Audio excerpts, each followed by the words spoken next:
Hey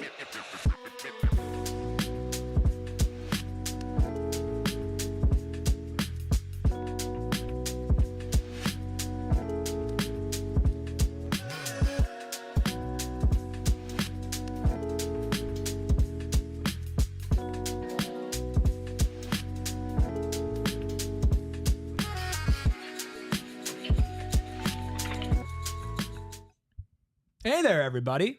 Welcome into a PHNX Suns watch-along. I'm Eric. That's Steven. That's Gerald. We were just talking to all you wonderful people, and we appreciate you all tuning in to what should be a massively exciting, in multiple ways, Phoenix Suns game. Of course, Bradley Beal and Jusuf Nurkic on the bench. Gerald, we talked about it in our pregame show. Could you imagine if they came out with good vibes? Could you imagine? I'm trying to.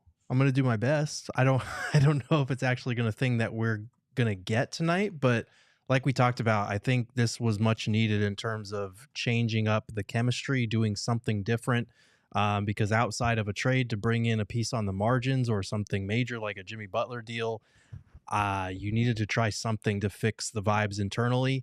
And this is kind of the last resort here to fix the season internally. Like if this doesn't work, then you are looking at a situation where major moves have to be made. And I think on our TV right now, I think we're a little bit behind. Noah, if we could fast forward down to the bottom bar, I think that, yeah, maybe not. We might be live. There we go. Okay, I think we're on the same spot. Y'all let me know where you are as far as the broadcast goes. We appreciate all of you. We just got a shot of, I don't know where that is. What is that? Is that City Capital? Sure. Philadelphia. We're looking at Philadelphia. Have you ever been to Philadelphia? Yeah, I have actually. I went to cover Suns road game in Philly. Got a Philly cheesesteak while I was there. Saw the Liberty Bell. Saw the Rocky statue. Wow, you did it all, huh? Yeah, and that's all that they have to offer. I was only there for like 24 hours. Oh, I did. Did you do the dance? It was tiring. I didn't do the dance because there were other people doing the dance, and I was like, you when white. in Rome, Some of these white people, I can't. I can't do this with you guys. God forbid we have a good time. I'm sorry. Okay? Gosh, bust a move. God, who among us? Who among us haven't been there? I was like, I don't remember them doing that in Creed. So I can't. I don't know, man. I can't do this. Groundhog Mama, Cara, Wow Factor, Rickety Bridge, Steven, Lucas, Michael, Tommy, Jacob, all of you in here right now. We appreciate each and every one of you. Drop your score predictions down below. Do you guys think that the Phoenix Suns get a win tonight? I'm looking for a Ryan Dunn 40 ball and for all my problems to melt away. Did Dunn get a cut? Did he? He might have gotten a cut. Starting lineup cut. Exactly. Okay. Okay, give me Ryan Dunn's stat line for today, Gerald. I'm going to say 13 points, 5 rebounds, a steal, a block, and he's going to shoot like, I'm going to say 5 for 12 overall. All misses from 3? 0-7. I'm gonna say like 1 for 5. He's 3. been I don't on know that if the streak math where works like out, but all of his missed shots are threes. Steven, I know that you and I both have Ryan Dunn 12.5 PRA. That was a gimme. And I actually thought that was incredibly That was a gimme. Yes. How are you feeling? Do you think he's gonna end up with like a 15 burger just on the points tonight, or maybe more rebounds, assists, doing the little things? Part of me wants to be bold and say he's gonna get 20 points. That's what Rickety says. 20 points, 4 rebounds, 2 blocks, 2 steals. And then the other part of me wants to be tame and say he's going to get a modest 10, like 7 rebounds and like 3 assists. I'm going to really awkwardly open up this bag of peanut butter pretzels. Okay. All right. In case you're wondering, Mike Budenholzer's on our screen, standing up, screaming about something. I'm going to keep telling you guys what's going on in the game. Ball is about to be tipped off. What a crooked shot. My Lord, that's a terrible shot. Strange. Yeah, that's tough. Mason Plumlee loses the tip, and we are off in a new era of Phoenix Suns basketball. Tyus Jones, Ryan Dunn, Devin Booker, Kevin Durant, Mason Plumlee, and we start off with a steal. Everything's fixed, guys. Why are they recording this from like the rafters of the building? I don't understand. It seems like the Suns always get the most interesting angles for their games on like road games. They must have put them way up there, man. I'm blaming Philly. Interesting. It's never our fault. KD corner 3. Okay. They're fixed. Okay. They're fixed. I'm tweeting that. I'm tweeting that we're fixed. I mean, okay. You get a turnover, you start with the 3. That's a good start. Yeah. Different tone set there for sure. You feel like there's a little extra bounce today, Gerald? I'm going to need more than 45 seconds to determine that, probably. Come on, dude. See, it's over. It's never been more over. It's so over. We were so back, and now it's so over. Oh, boy. Yeah. This is going to be an interesting one. I don't like that Sixers half-court logo. I thought it would look better. Yeah. I don't even know what that is, to be honest with you. It's just okay. It's their old logo. Okay, we got... but with a sponsor. Kelly on book, Tyus. Yeah, it's over. Vibes have never been worse. The vibes are dead now after 2 plays. If Paul George goes off, punks the Phoenix Suns tonight, I might be out. That would be rough. I might quit. That would be rough. He does do that every now and then, though. Especially when he was with the Clippers. He felt like a Suns killer for a long time. He loves playing Book. So does Oubre. Yes, he does. Oubre loves playing Booker in the Suns. He's got some feelings after he did that whole cowboy photo shoot and then was traded a few days later. That was objectively crazy. It really was. I felt bad for him, but also that photo shoot was phenomenal. Oh, I mean, he still got the fit on. Oh, Tyus, contested corner look. See, I did not take, and this is me, I did not take Bradley Beal out of the starting lineup to let Tyus Jones shoot more, respectfully. Tyrese Maxey walks into a 3. All right. Remember when we were winning? That was a fun first possession of the game. I feel like we've had a few of those where it's like, all right, fast start, and then reality kicks back in. Let's see what they do, right? We've said that they keep on getting punched in the mouth. That was a crazy pass. That was right through the defense. Book midi, nope. It just looks too good not to go in, man. Yeah, he's got a really pretty shot. It's unfortunate it just hasn't fallen more this year. Tyrese is that dude. All right. There you go, Mace. Mason Stonewall defense. Point plum.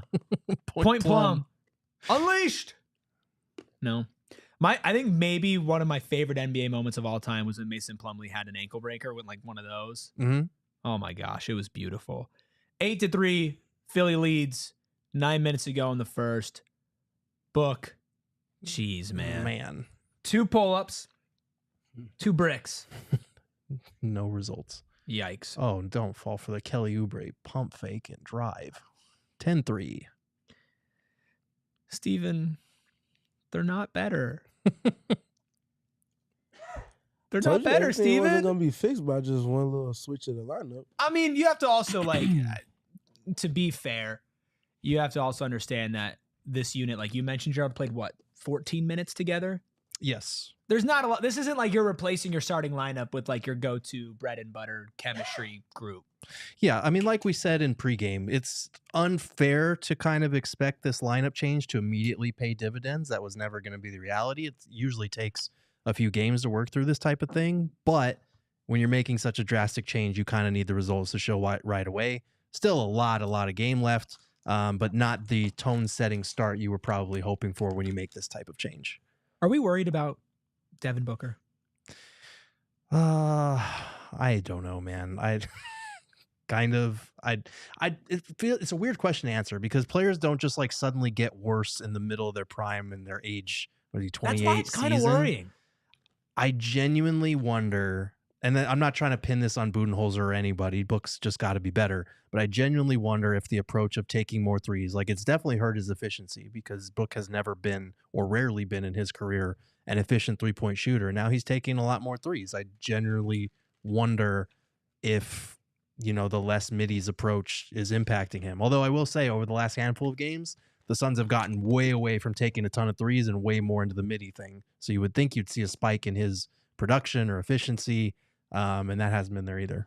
I was really hoping tonight would be a day that you just saw that Devin Booker again. And Steven, you know exactly what I mean when I say see that Devin Booker again, because he's been there a few times this season, but he just hasn't been that guy as consistently as we know that he is. Yeah, he's not to sound like Mike Budenholzer when first answering the question, but he's left a lot to be desired in multiple moments this season. They can't get to the team that they want to be without him getting back to that top 12 at worst level of play. as a scorer more than anything else. Well, yeah, especially if you put Ryan Dunn in the starting lineup, you need Book to be that. Even that if you make a Jimmy Butler trade, then there's a more of a demand for him to score the basketball in the ways that he's shown to do his entire career up until this season. Jacob says, still don't like Tyus as our starter. He's absolutely horrible on defense. Great backup point guard. Let him be that. I know, Gerald, you said that if you were to bench anybody, you would bench Tyus Jones over Bradley Beal. Not that you're going to make that decision, but do you feel like maybe the wrong decision was to bench Beal first and should have tried out Tyus? I mean, I will, but I'm not going to say that right now because I've been getting crucified for Beal coming off the bench today, which is something I said would never happen. And I did admit I was wrong. But you were the bigger man. I was wrong. I was the bigger. You were the bigger man. I'm not opposed to admitting when I'm wrong. I still think it's because we're in the worst case scenario and it's a last resort. True. And I think it's about more than basketball, the X's and O's. But I will say, yes, I was wrong on that. I don't know. I do think I personally, if I was in that seat, I would have gone with Ryan Dunn in the starting lineup to add the size and the defense that you need. And I would have taken Tyus out. And I know that's difficult because you promised Tyus a starting job. But, you also promised Beal that he was going to be a member of your big three when you convinced him to come here. So I think it's about, again, more than basketball because very rarely do you see a $50 million guy get benched for someone you added on a vet minimum over the summer. Mr. Landfill says we can't bench everybody.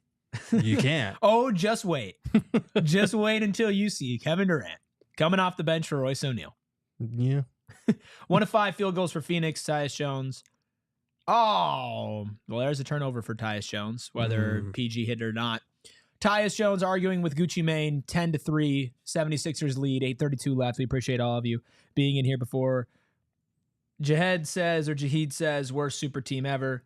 PFL Ram says, you weren't wrong. Situation changed. Talking about you, Gerald. Oh, with them adding Tyus. Look at my boy Ryan on Paul George.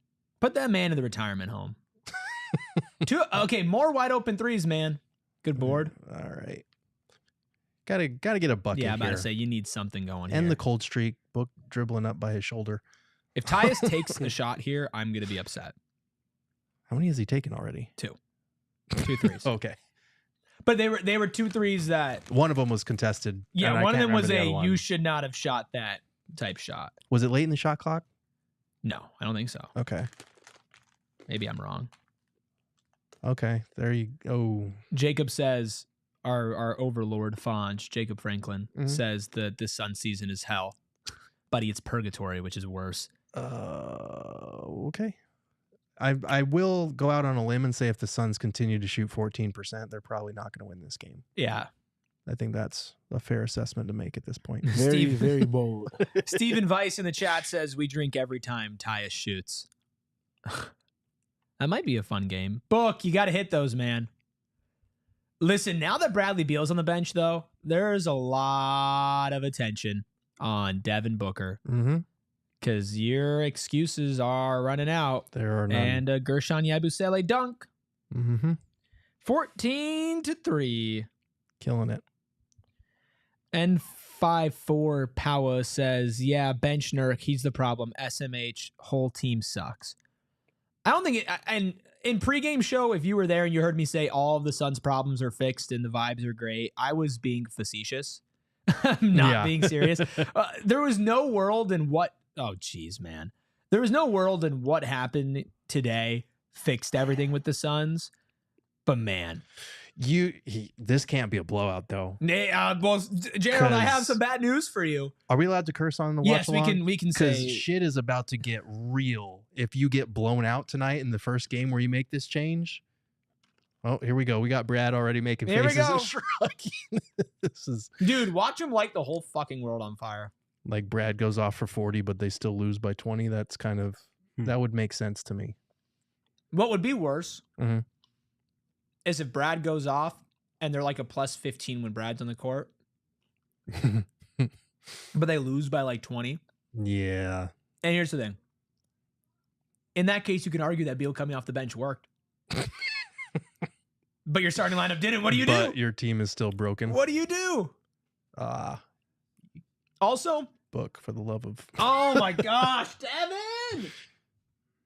Oh, I'm sorry, Steven. I'm going to get real emotional on here. Real emotional. All right, Beal. Go to work. Real deal, Beal. Oh, man. That was almost the perfect start. 14-5, 6 minutes left.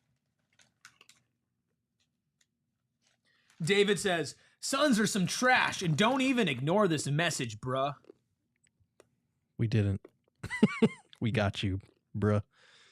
Buddy, even if I ignored your message, I can't ignore the game. Yeah, you can't ignore. What is it? Men lie, women lie. Numbers don't. Yeah. Jusuf Nurkic on the floor. Hey, it's the Suns' old starting lineup. Ooh. Over under 5 total passes from Bradley Beal tonight. He's at 1 now. Mm-hmm. Here's a conversation none of us touched on. What if none of the lineups work? What if we're just screwed? What if it's all over? Welcome into the PHNX Suns postgame show. We just go live at halftime. Mm-hmm. 4th shot for Tyus. Michael says, are we veering into total rebuild territory? We're veering into you need to trade for Jimmy Butler or this is going to get uncomfortable territory. Boy. And that's the thing. We're at the point where I'm like, even with me, like, even if you ignored like kind of the qualms that you might have about Jimmy Butler in terms of the way that he's exited his last every team he's ever been on, like, is he going to fix this? Like, not single-handedly, because obviously that's unfair to expect, but is he going to fix the level of just effort and togetherness and execution that we see? I don't know. I think the only answer to that is maybe, which is better than what you have right now. Yes. Right? It's like there's no definite answer, but right. It's worth a try if you can swing it. I think I'm at that point. But I do think there are definite risks to compounding a problem because as soon as you trade for him, you're signing him to a 2-year, $111 million extension. And you're probably extending KD too. Yeah. Well, you trade for Jimmy, that's a context shift for your team. Mm-hmm. You have a team that's built around space and pace, and he's a player that does not provide the same type of spacing that this context of the Suns that Bud inherited was kind of built to play towards. He's not a player that shoots a high volume of threes. Yeah. He doesn't space the floor the way that a Bradley Beal does. So you have to shift a lot of things, but I do feel like it's a shift, and it's going to be a shift in a good way if it happens. Because it's on the side of the ball where they need the most help at. You get a blue-collar boy that comes in and is just a dog and in the most endearing way. I think that helps to shift a lot of things. And I think you bring in Jimmy, it comes with accountability. And I think more than anything, that can be as positive as anything past, someone putting the ball in the bucket for this team. So we're going with last year's starting lineup, which if you remember, that had a plus 11.1 net rating last year. It was one of the best starting fives in basketball on that basis, and played about 500 minutes together. How much of that was Drew Eubanks, though? I don't. How much of do we love Jusuf Nurkic from last year falls on? Well, I think if Drew. you look at like Nurk's on-court, off-court net ratings, Drew played a big part in that just because he was so bad that it probably bounced up Nurk's off-court net rating by a good amount. But like 5-man lineup data, Drew had no effect on that. Like that was a good lineup and it worked for them last season. And Book is already being subbed out, so there went that starting lineup from last year. Yeah. Bud is making a good amount of substitutions. Maybe it's just because we're watching these things like a hawk, but it does feel like a lot of substitutions already. It feels like the beginning of the season when he was trying to figure out what to do. Mr. Landfill says, how come nobody discusses what a disappointment Grayson Allen is? I do think that Grayson's played worse than what you would want from him this season. I just think that when you have the injury problems and the big three and Jusuf Nurkic, who's played much worse than Grayson Allen, and he just kind of gets lost in the shuffle a little bit, but he definitely has not been as good as last season. I think part of that's on him. Part of that's on the role. It's on the role, well. like getting benched. The fact that like he was dealing with a couple of nagging injuries heading into the year, and he's still shooting like 38% from three and averaging 11 points a game. Like it's he's not still having a the good 3-point percentage you saw from him last year, though. That's what that was 46%. Like that was never going to happen again. No, it wasn't. But you never going to happen. You want it, right? Because he showed you that he could do it. By the way, Sixers have no center, so You might see some offense ran through Jusuf Nurkic. It's 21-11, 3:15 just hit the clock. Sixers have the ball. On their side of the court, Brosif says vibes are all off on this effed up team. Definitely. I was kind of curious to see how this rotation change would affect Monte Morris's minutes because he's played pretty well for them over the last couple of weeks. So good to see him getting some first quarter burn, but not a lot of positives to take from this group right now as Monte gets to the line. He's been, is it kind of bad that your shortest player has been, or second shortest player has been your most consistent rim driver over the last couple weeks? Yep. It's bad. It's not great. But he's been good. Yes. He has been one of the more consistent pieces on this team, period. Whole season. Yeah. Right? And even when his minutes dipped, his production when he was on the court still stayed consistent, whether the numbers were there depending on how many minutes. Michael says, effort, energy, asking where they are. JS says, Nurkic starting to eat. He got the inside all day. Stephen Weiss says, whole team's a disappointment except for sweet baby Ryan Dunn. Rickety Bridge says, Suns aren't hitting the good shots they're getting and look like they don't want to play. I try to always have a positive take, and I'm struggling right now, y'all. Well, KD hasn't been a disappointment. Yeah. But slim pickings, to your point. Just don't want to exclude anybody. Yeah. I guess Damian Lee hasn't been a disappointment either because he hasn't really been given much of a chance to. No. We did get Damian Lee first half minutes the other game, which I was like, that's a good thing. Yep. Right. And I love Damian Lee, and I'm all for giving guys another chance if these guys aren't going to get the job done. Yep. So no shade to D. Lee, but not at all. I don't think we were expecting that to be at this point in the season. No, and again, no shade to Damian Lee, but with the amount of depth that you had going into this season, the idea that first half Damian Lee minutes would be coming out of necessity is not ideal. No. And this is, man, they're going to be put through the gauntlet here because as much as their upcoming schedule is easy, the time off in between is not very much. They got a game tonight, then tomorrow in Charlotte. Then they have one day off. They're back at home against the Hawks. One day off against the Jazz at home, against the Hornets the next night on second night of back-to-back. Day off, go back to Atlanta. Day off, go to Washington. Day off, go to Detroit. Day off, go to Cleveland. Day off, go to Brooklyn. And then you finally get 2 days in between. They come back home and they play the Wizards. So all of those, except for Cleveland, a lot of those are winnable opponents. They're 500 teams at best. And a lot of bottom feeders at worst, but the timing of that, they're going to be put through the gauntlet in terms of trying to work through these new lineup changes. Yep. It's not going to be easy.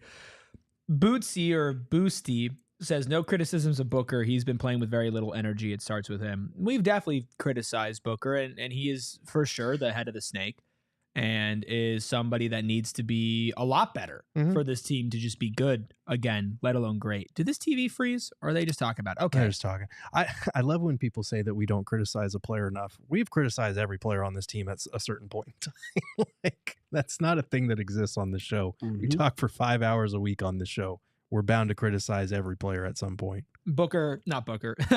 Mr. Landfill says tank for Scattaboo. Scattaboo would fix the Suns. I can get behind that. He would run through some people, get into the rim. He'd be your enforcer. Yeah. Definitely. Is he a hooper? Can he hoop? He was actually in the chat at PHNX Sun Devils. We asked him. He said, yeah. Okay. He says he's a gritty, get a rebound kind of guy. His brother, who was also in the chat, said that he thinks he's Steph Curry. Oh, yeah? How tall is he? He's shorter than 5'9". Right. Yeah, he's pretty small. All right. I mean, he's height-wise small. You can throw me across a river. We need, we'd need to see some ball handling skills. He would probably set a mean screen. KD fade brick. Man. 21-13.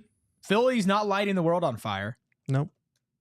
The Suns don't have any fire at all. They're going to have to find it here soon, or this is going to be a 80-60 blowout. I might swerve in the corner. Whoa. That dude says defense has been better. This new lineup has to adjust on offense, though. Mainly Booker hitting his open shots. Yeah, Book's missed some makeable ones for sure. I mean, yeah, Book hits, I think he had 2 or 3 middies If he hit those or hit 2 out of 3, talking about a 4-point game. You know who our leading scorer is right now?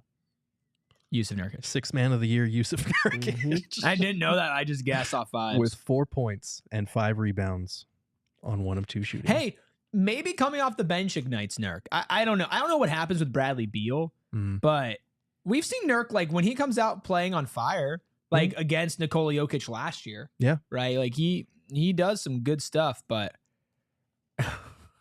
we'll just see if this keeps up. We'll see if it matters. Does he score 13 points in a quarter? Oh, there's the turnover.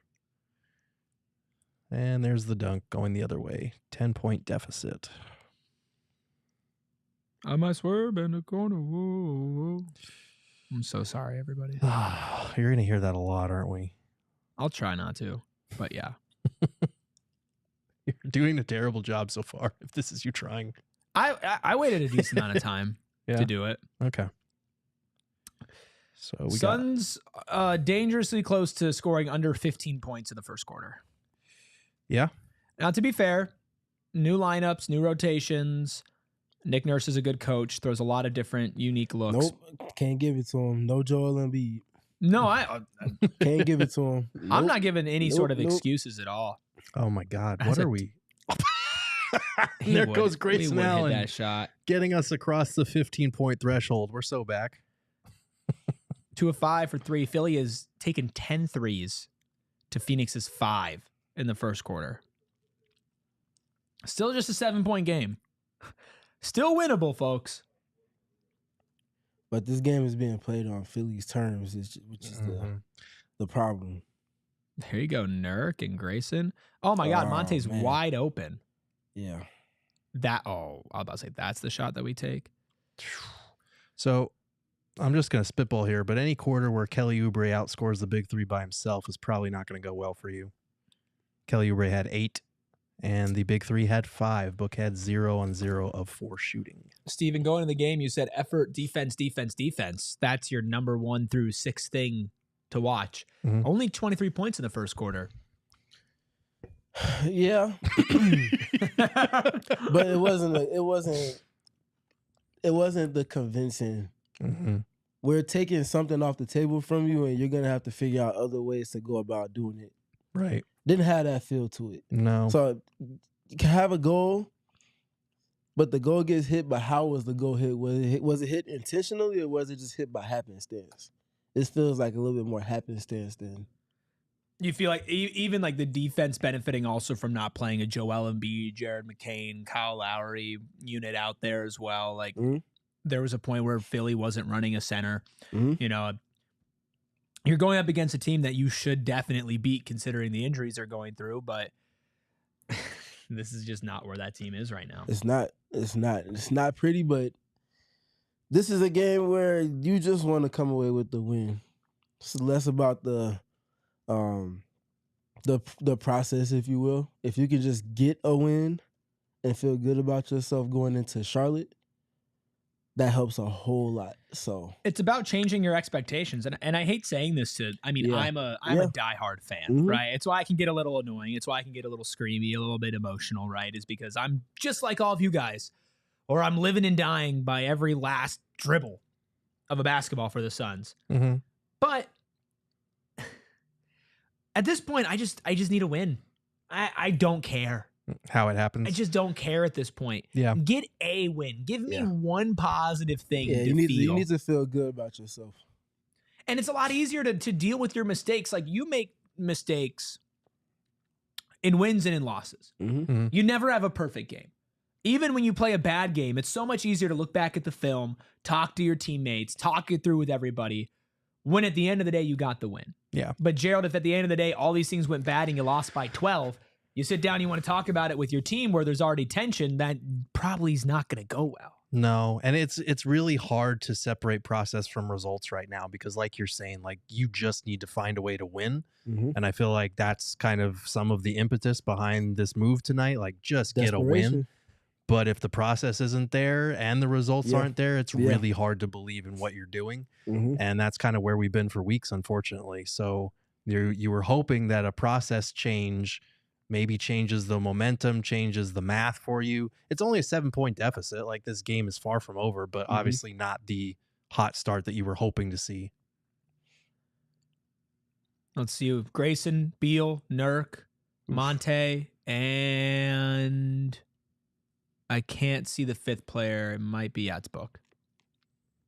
So KD plays the whole first quarter, scores 3. Book, I believe, was scoreless, right, Gerald? Yep. 0 for 4 shooting. That's not great. No, and that's Nurk with another board. Give him the 6th Man of the Year award. He's here. He's ready. Now we need literally anyone to match Jusuf Nurkic out there.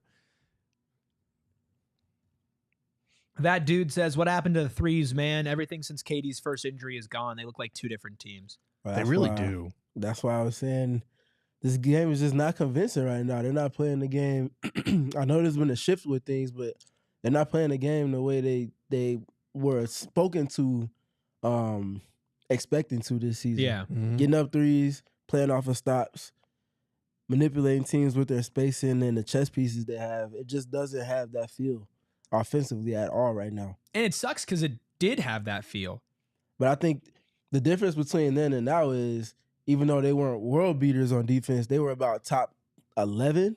They were borderline 12 top 10 at worst. Yeah, like they were almost top third of the league in defensive efficiency. And when you can bank on playing off of stops and pockets, that's enough for this potent offense to go on 14-2 runs, 16-3 runs. Right. And that just putting teams away because you can't make up for that. It felt like they could switch into gear and be killers. Yeah. And this just feels like a team that every single night they're playing pickup and they've never played with these guys before. Yeah, it does have a very pickup, lack of feel to the feel of the game when they're out there. It's crazy because even last year was not a fun season to cover or to watch, I'm sure, for a lot of fans. But even last year, there were pockets that you could point to and okay, they flipped the switch or they turned it on or they went on a run of some sort.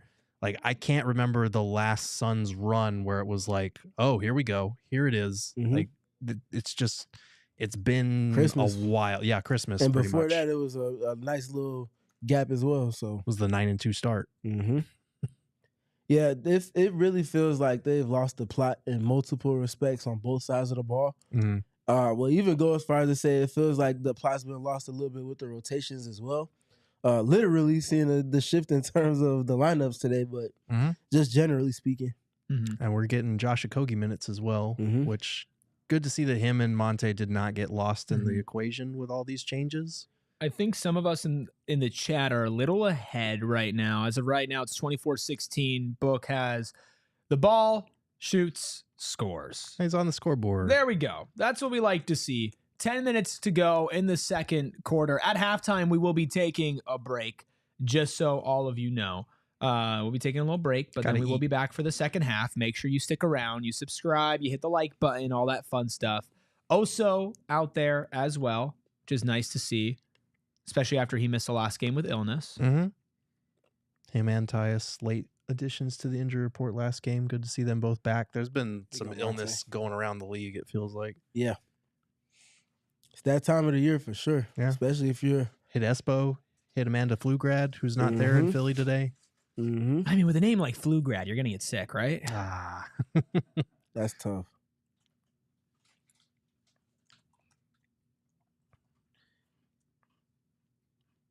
I'm going to get a little... yikes. I will say I do think it's funny, though, because a lot of Suns fans wanted Bradley Beal out of the starting lineup so they could avoid these 3-guard lineups, and right now they're playing a 4-guard lineup. I was telling people, you're not getting away from the 3-guard lineups until a trade happens. Right. Look at your roster composition. It's going to happen. Can't give up offensive boards and more threes. No, you cannot. 171 of you in here right now. We appreciate all of you. Every single one of you. Only a 9-point game. Phoenix only taking 7 threes to Philadelphia's 14. That seems like problematic math to me. And there's a 3, but a brick. Noah. Noah. Check Slack. I got a few things cooking. Oh, are you cooking? One thing I'm cooking. Another one is for him to know for when we go to halftime. Okay, so some cooking and some There's a little cooking in our Slack channel right some now. simmering. Okay. Yeah. It's just a little. It's getting to a boil. Oh, that's more than the Suns can say right now. Roaring Cactus says roster flawed. Optical Illusion says wow. Booker ...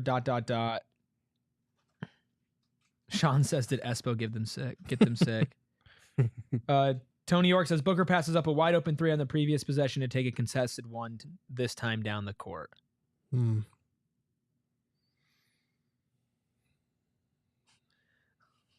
Libertarian Sasquatch says Book just a shoe salesman now. Damn. It's crazy. That's tough. That's rough. I got me a pair of books. Yeah. They're very purple. Oh, you got They're the dark purple ones? Yeah, or the, I got like the lighter purple ones with. Oh, the lighter purple ones. It's like the Suns purple. So yeah, the darker ones. Oh, okay. Yeah, I get what you're saying. Okay. I was forgetting. Yeah. Is it He had those light grape ones material? too. No, it's not. The purple ones did look kind of like that like material. yeah. Are they just the same as the other ones? I think they're the same as the other ones. I Okay. don't know. I haven't really seen the other ones. They might At be least different. Optically, they look like a different material that's not like Right, they look might soft be to the touch. leather or No, they are a little soft to the touch. Okay. I've worn them once. I'm trying not to wear them a ton. Because some of the other ones are just like normal, like sneaker you can material. tell, yeah. Mm-hmm. Down 29-22 with 7:46 in the second quarter. Chipping away. And we got. I appreciate that no one's like giving up or quit or anything. You can tell that there is effort. It hasn't been productive yet, but there's been effort for sure. We have a tie for the leading scorer between Nurk and Monte Morris with 4 points apiece right now. Tyce Jones has yet to score 0 of 4, and Dunn has not taken a shot in his 5 minutes. He hasn't played yet. He hasn't gone back in the game yet. After being benched? Since his first his opening 5 minutes. Okay, we can't do that, man. If he just gets the pine. He better be in after this timeout or soon and play the rest of the second quarter, because what is the point of doing this then? Then you're not committing, like committing to the bit. Commit to the bit. You need to commit to the Ryan Dunn bit. Yeah.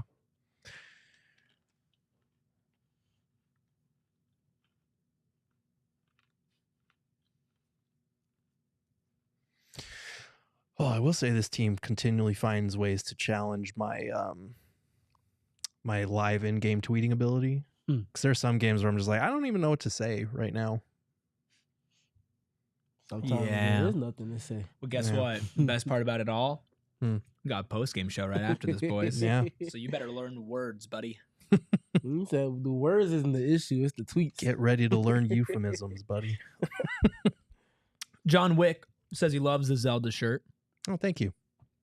Appreciate that.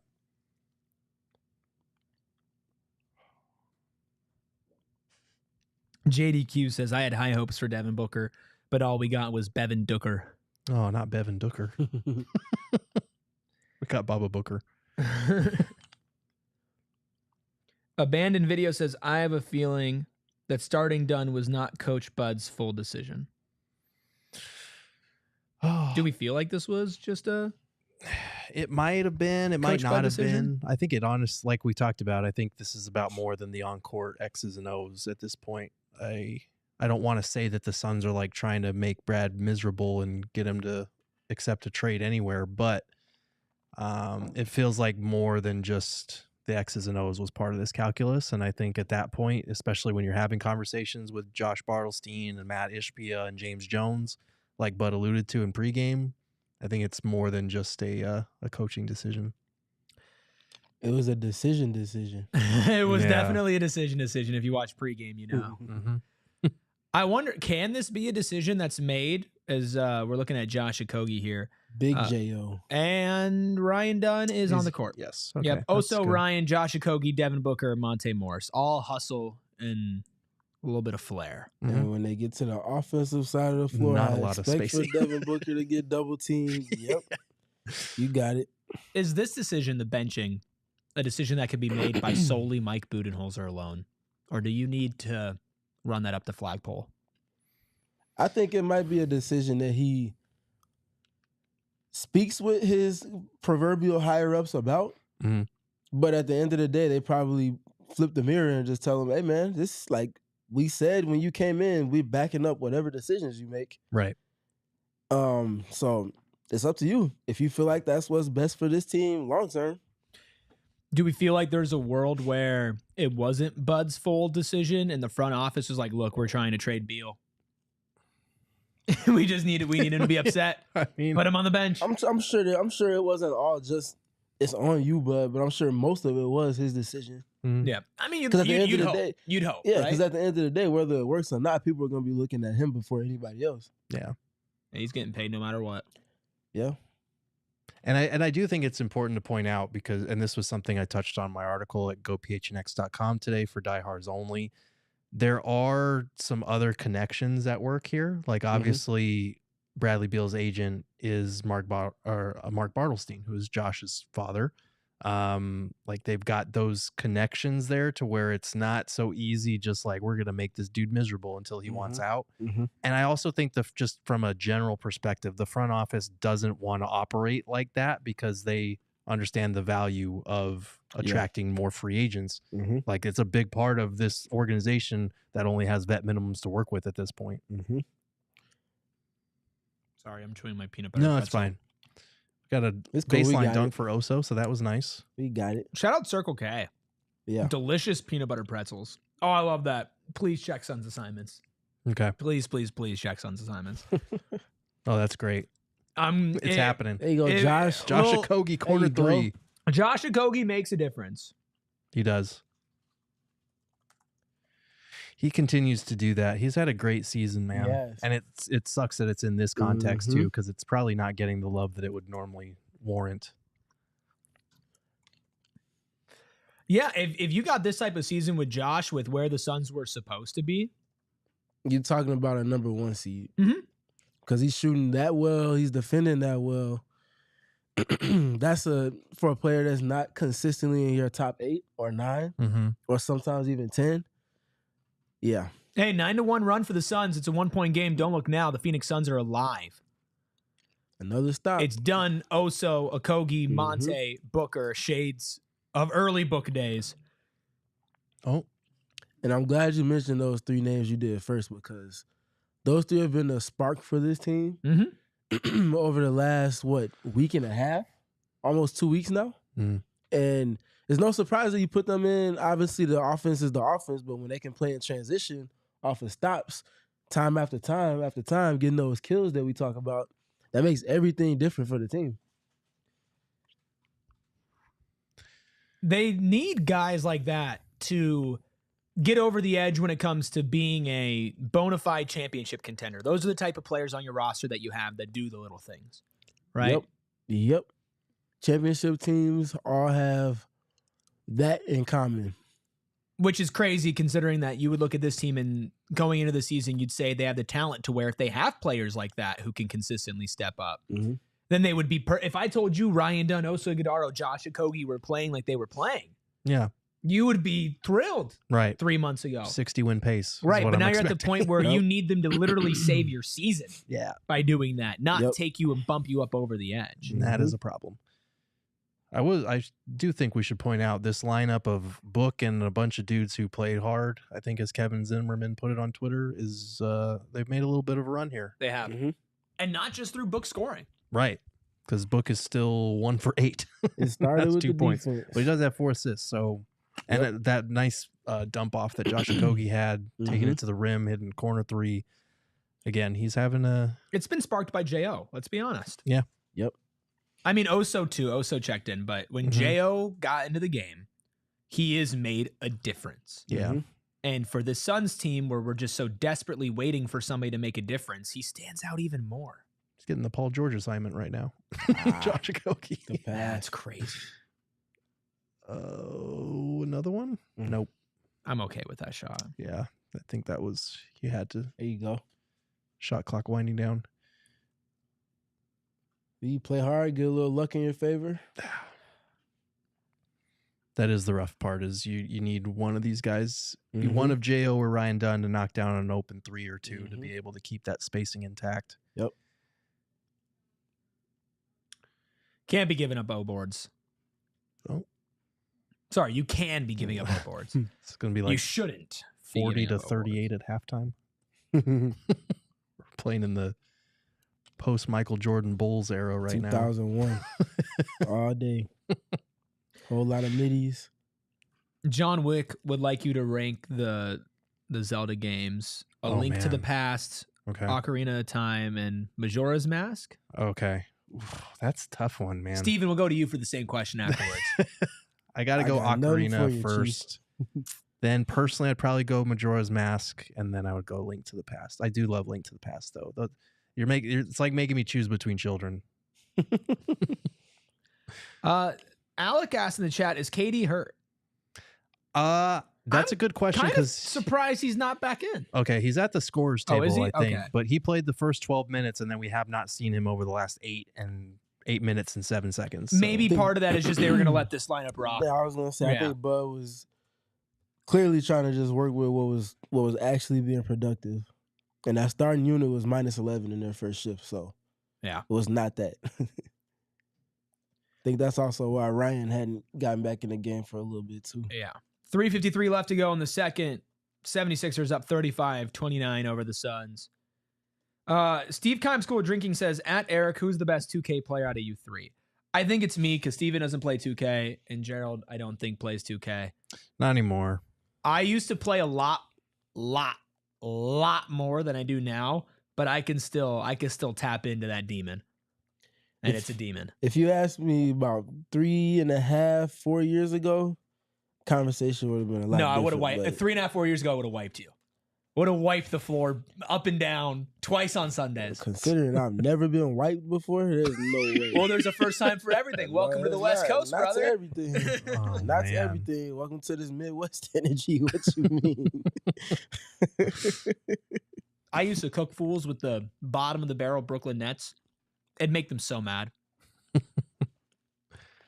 Let me tell you, Marshawn Brooks has seen a lot of buckets. A lot of buckets from my pressing of that square button or using the shot stick.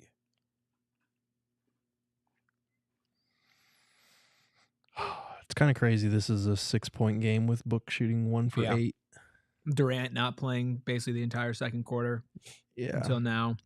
I would have I would have got him back in there a little bit sooner. Yeah. I'm not sure for who, but that's a long rest there. Yeah. Rickety Bridge says, Gerald, what's your favorite anime? Ooh, probably Attack on Titan. I think we mentioned it in our last post-game show. I actually think we do. We did, yeah. We got an Attack on Titan. Attack on Titan's gotten a couple mentions. Steven, do you watch anime? My favorite anime would be the Boondocks. Okay. Boondocks is solid. Attack on Titan was cool. I didn't finish the first season.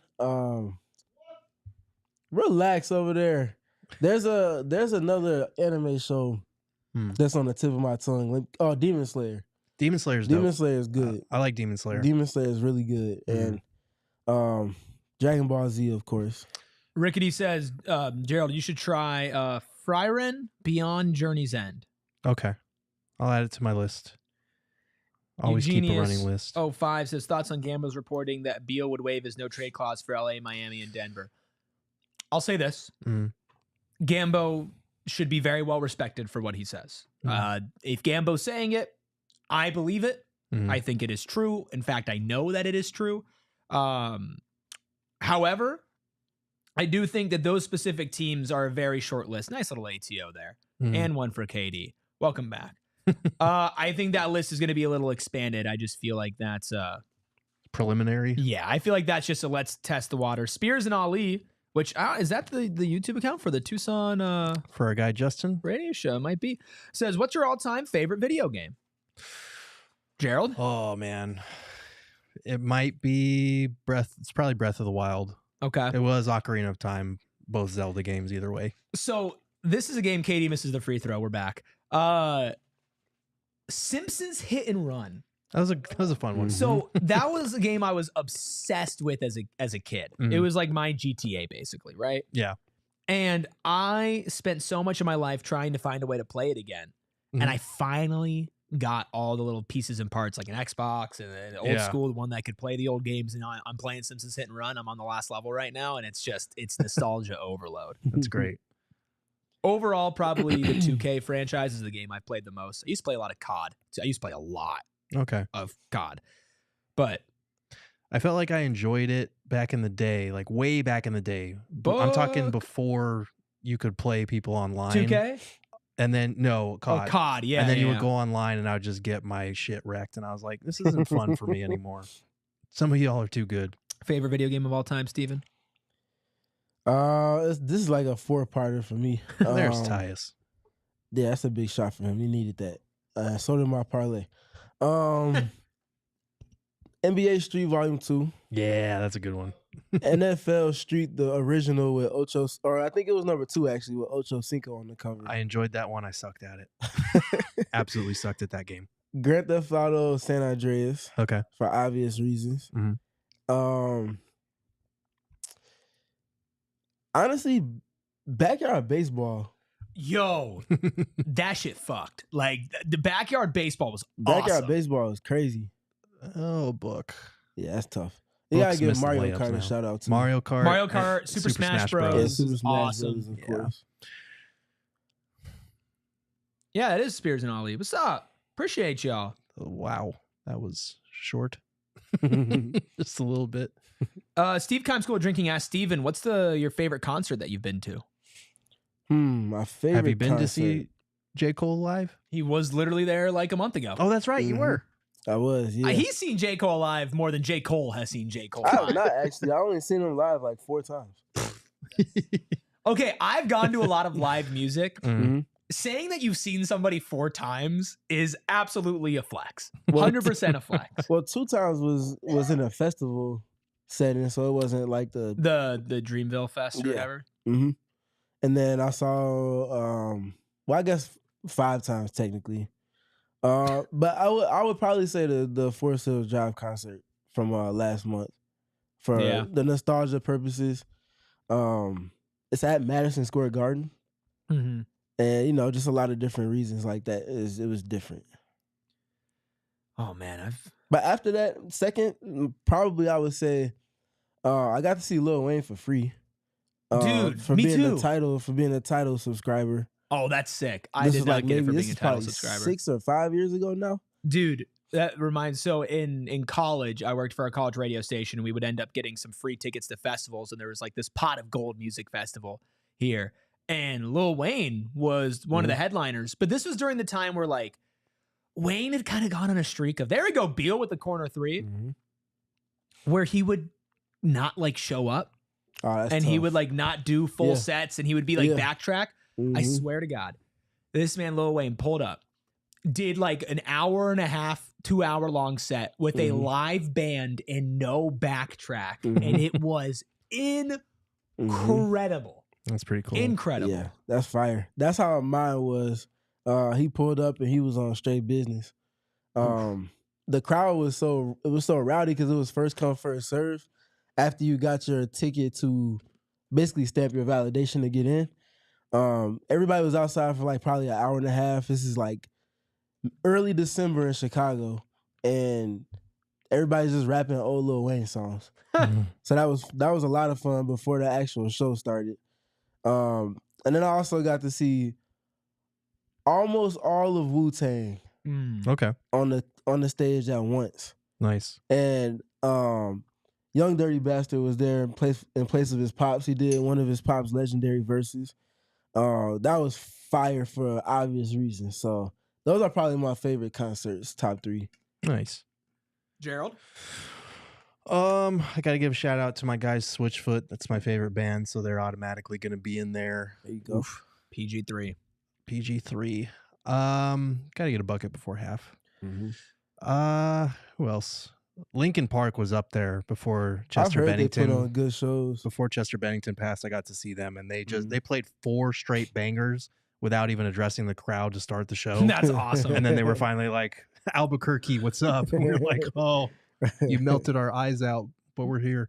So that was up there. I saw Eminem at what is it, Austin City Limits. That was really fun. All right, so we got a 4-point game at halftime here. Oh, let's see. 46-42, Phoenix Suns are down. We are going to be taking a quick break here. Real quick, keys to winning the second half, Steven. Give me one key. Defense. You got to keep it up. You got to hope that your offense, which is the part of the court you lean the most into, will show up. But you keep getting the stops you need. Hopefully the ball bounces in your favor on that part. Gerald? Devin Booker being better than 1 for 10 would probably help. Yeah, Booker needs to be better. Maybe he needs a halftime break just like we do. Come back about a minute or right as the second half starts, and we will be there for you. Until then, grab a snack, grab a drink, and meet us back here in a couple of minutes.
What's up, everybody?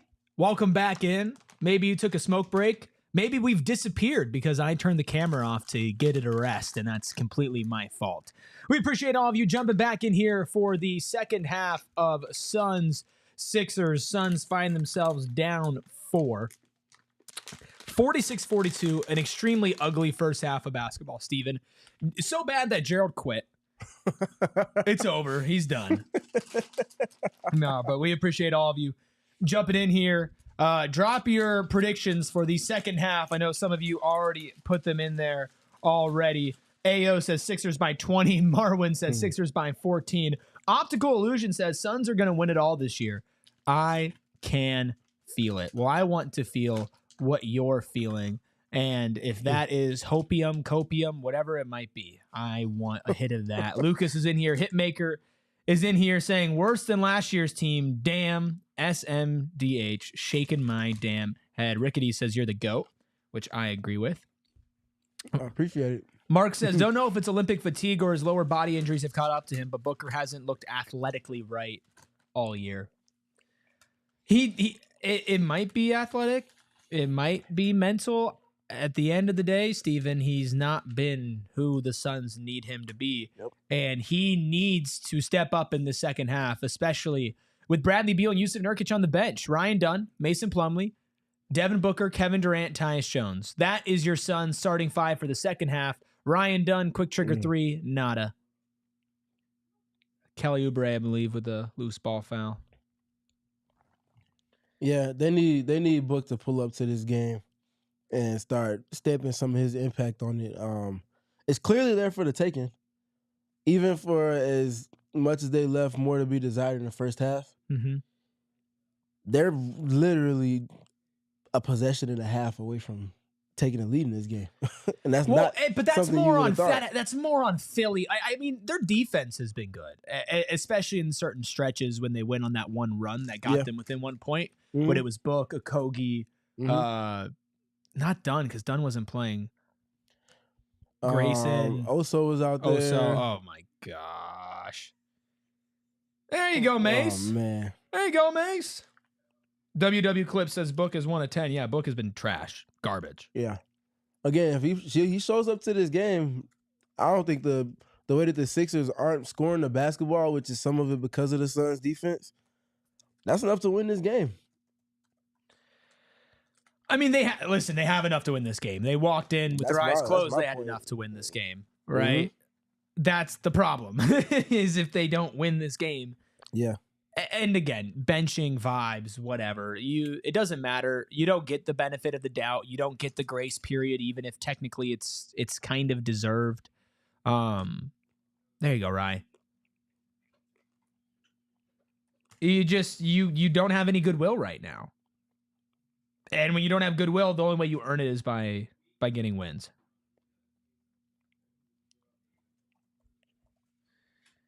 If y'all have friends that are also watching the Suns game, go ahead and send this link along to them. We appreciate all of you in here right now. All right. Oh, I missed it. I was looking down. What happened? Paul George just threw his fishing rod in the lake, in the ocean. That man loves to fish. Came out with a shark. Another one, Ryan? Oh, he's got to hit one. Yeah.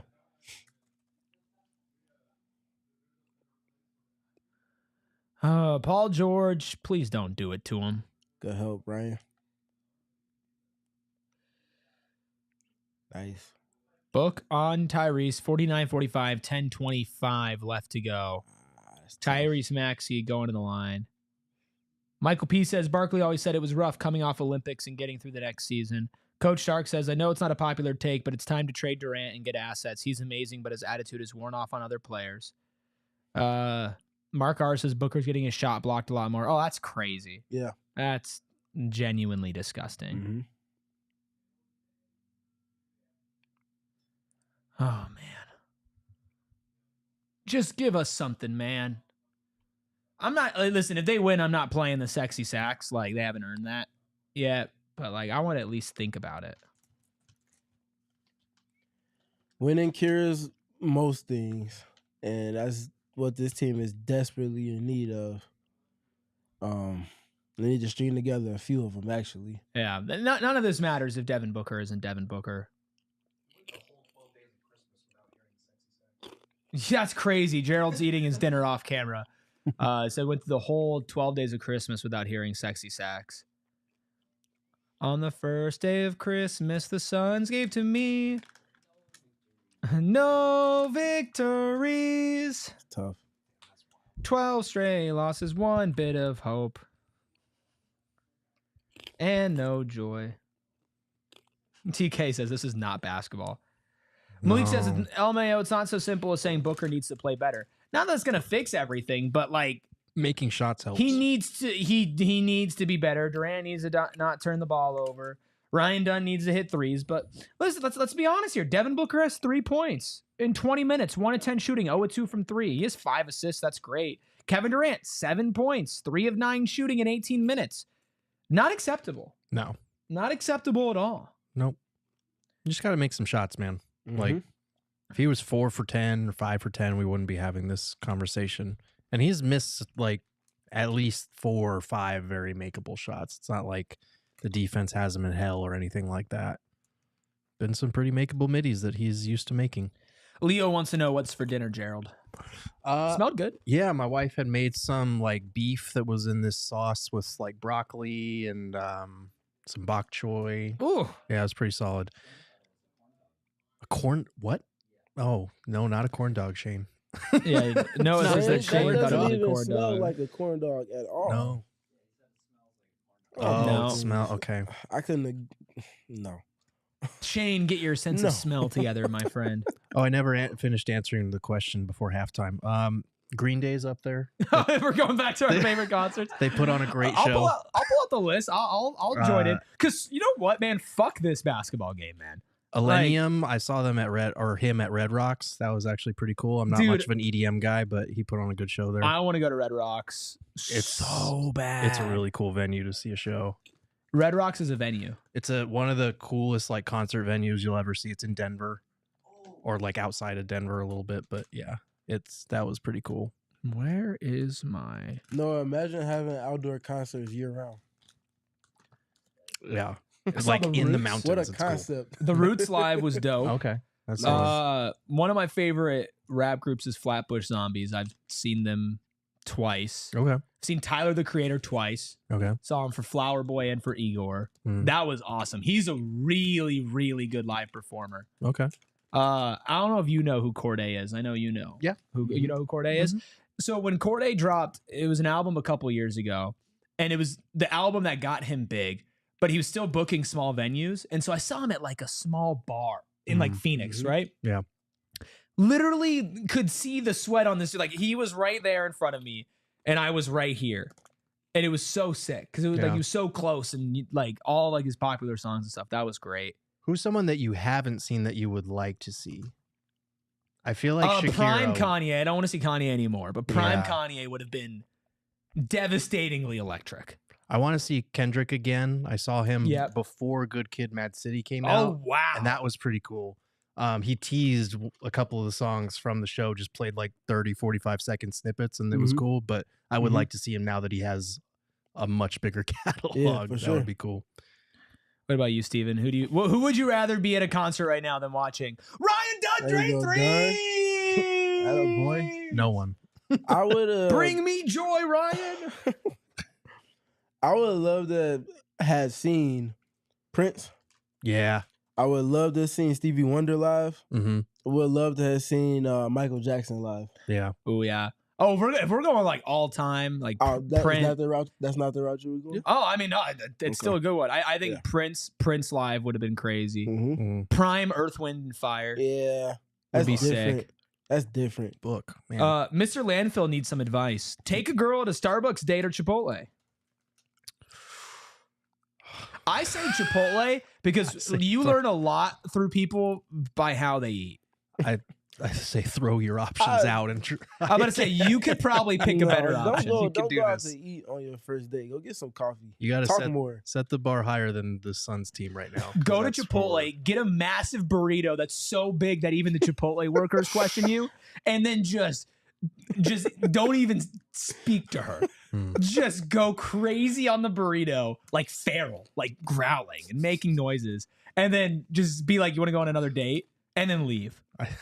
That's my advice, Mr. Landfill. I don't know if I'd take that advice, Mr. Landfill. Go It get would you a be cup of amusing for coffee. us, though.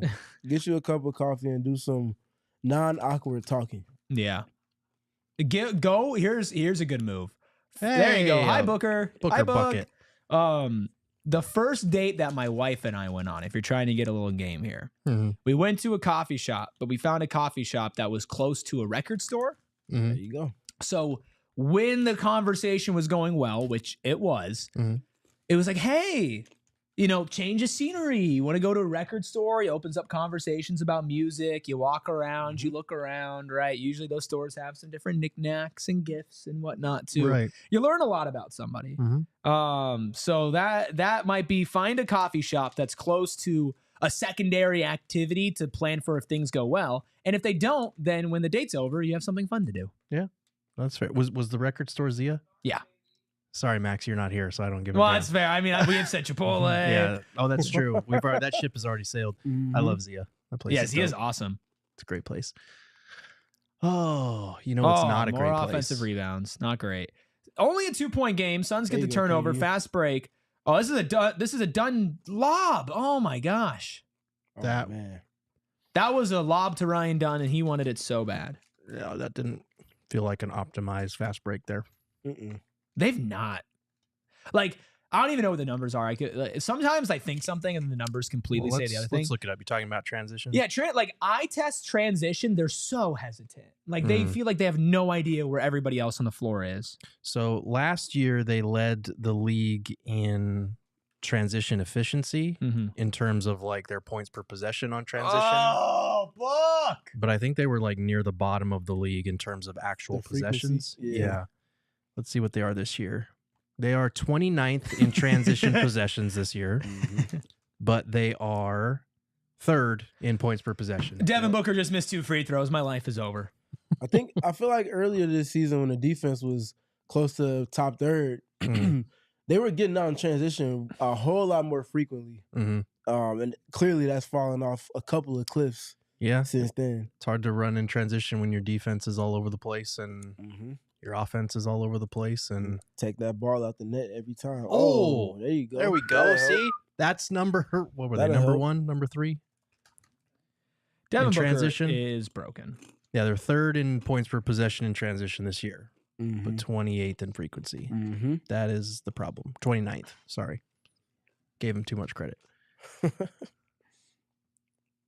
So we have a tie ball game here. If Devin Booker can play like Devin Booker, we have a 15-point blowout on our hands. I like the efforts Pull I'm up in seeing on defense to start transition. it. There he is. Yes! I'm liking the efforts I'm seeing on defense. Please prove me wrong, Book. Damon's back there just talking. Biggest Devin Booker fan I know, Damon Farrell. Damon, come here for a sec. Damon, who is our Wildcats host and producer of PHNX Cardinals, famously a Miami Heat fan. How do you feel about future Miami Heat culture member Bradley Beal? Ooh, excited to get to work with some guys on the roster that, want to be in Miami. I think first and foremost, it's about that buy-in.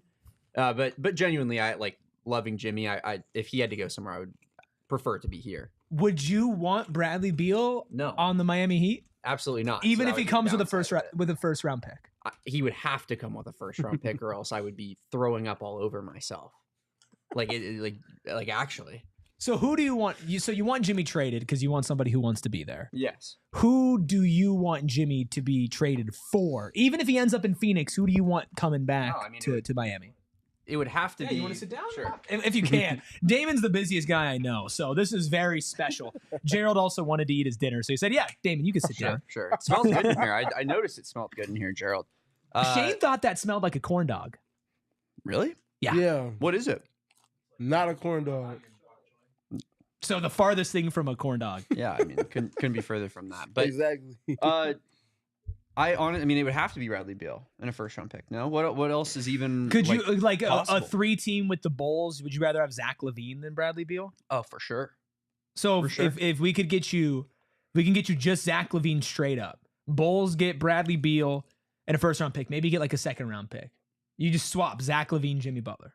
I think that's probably about the best return that you're going to get for Jimmy at this point. I mean, I'm reading like I'm forget his name, so apologies, but like the Locked On Grizzlies guy writing an article about Jimmy Butler to the Grizzlies and why it won't happen, and he's saying because Brandon Clark is where he's drawing. That's the line. where he draws the line. Yeah, so I think that's crazy. But that being said, like I think that you're not getting a huge package for him as is. So Zach LaVine, decent player, high volume guy, but sure.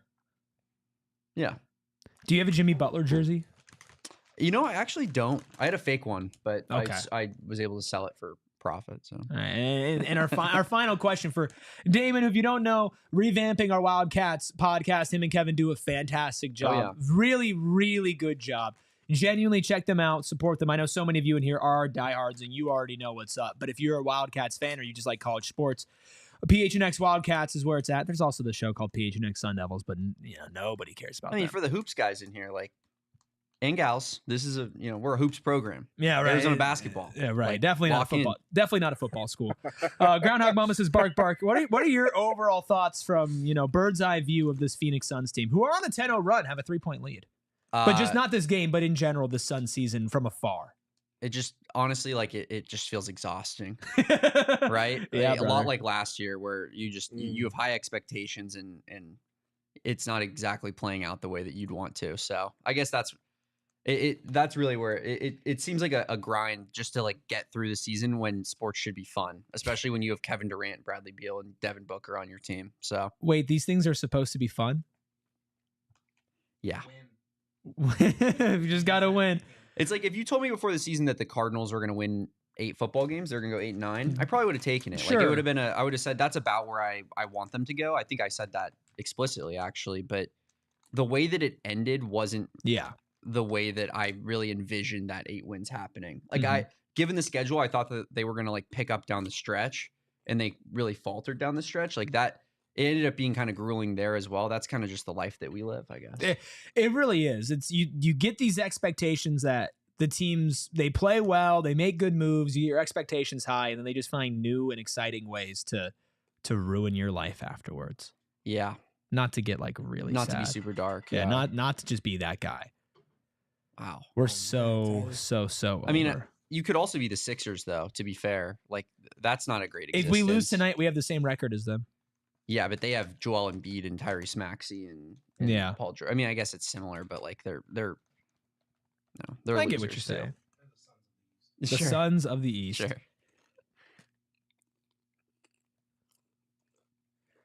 Oh man, just win this game, man. Give me some sort of joy. Eric's on his hands and knees at this point. I need it. Please. Y'all are crazy. I just care about this team, damn it. Girth Jr. in the chat says Book's whole jumper and confidence is cooked. Rickety Bridge says Suns are up 1. This is not a drill. No, it's not a drill. Stop the count. Stop the count. What day is it? Yeah. Miss free throw, Careful. baby. Miss free throw. Hey. Careful. Hey.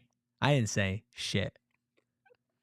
Suns 5 of 11 this corner. 6:20 left. Up 1. 55-54. Is the joy back? Bradley Beal off the bench. Off the back rim. He's out of bounds. What's the call?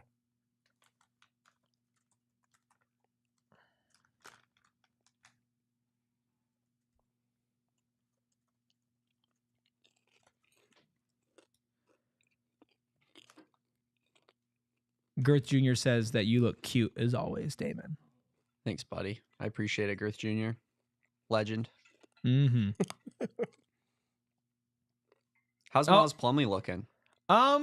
He's looking. He's alive. How do we feel about that move in particular? It's fine. Jusuf was so bad. Yeah, he sucked. But he's played good this game. And maybe that's where he needs to be, is just get a little bit more juice. Get a little more juice from him. Yeah, 100%. Use him less and use him more frequently when he's on the court.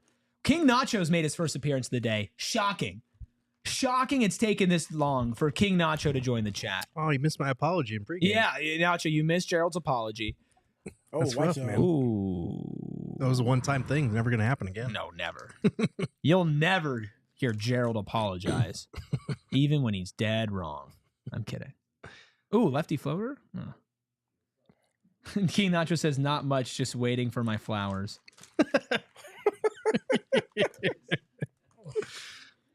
You're a funny guy, Nacho. I love how much you love me, Nacho, specifically. And all the kind words you have. He has a few bits, and he's committed to each and every one of them. I'll say that.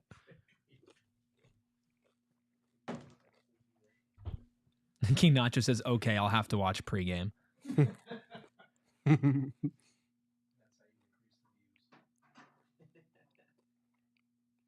135 of you in here right now watching the new look Phoenix Suns. Bradley Beal, Jusuf Nurkic coming off the bench, but they are out there right now.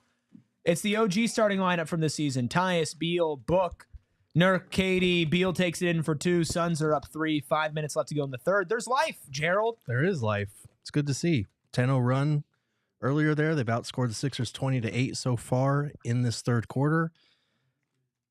We will take that.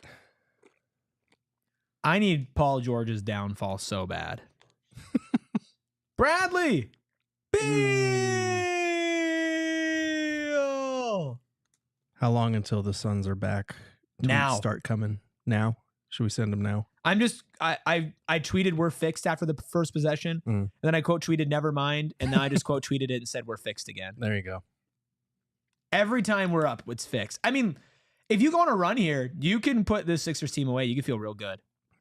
Oh. And right on cue. There it went. Jusuf Nurkic. Right through the hands. Yeah. I'm so sorry, guys. I have to do it again. I might swerve in the corner. Whoa. You didn't, though. You didn't have to. It was do it in. again. Oh, good foul. You made a conscious choice. To No, do because it was like stuck in my head. It was one of those things like, if I don't say it now, I'm going to say it twice later. Every time I say it now, I'm saving it twice later. Yeah, Damon has a gun to my head right now. I might swerve in the corner. Whoa. Oh. Damon, do you like that song? It's a pretty good song. It's good for like what it is. Like, yeah. Sure. The Lions were listening to it, celebrating their clinching the 1 seed. Oh my gosh. Dan Campbell had a bar. He said they tried to pour dirt on us, but they can't like bring somebody down who was like brought up from the God, I butchered that so hard. I butchered that so fucking hard. Just memorize it for when the Suns beat the Sixers and the Hornets back to back, because that's.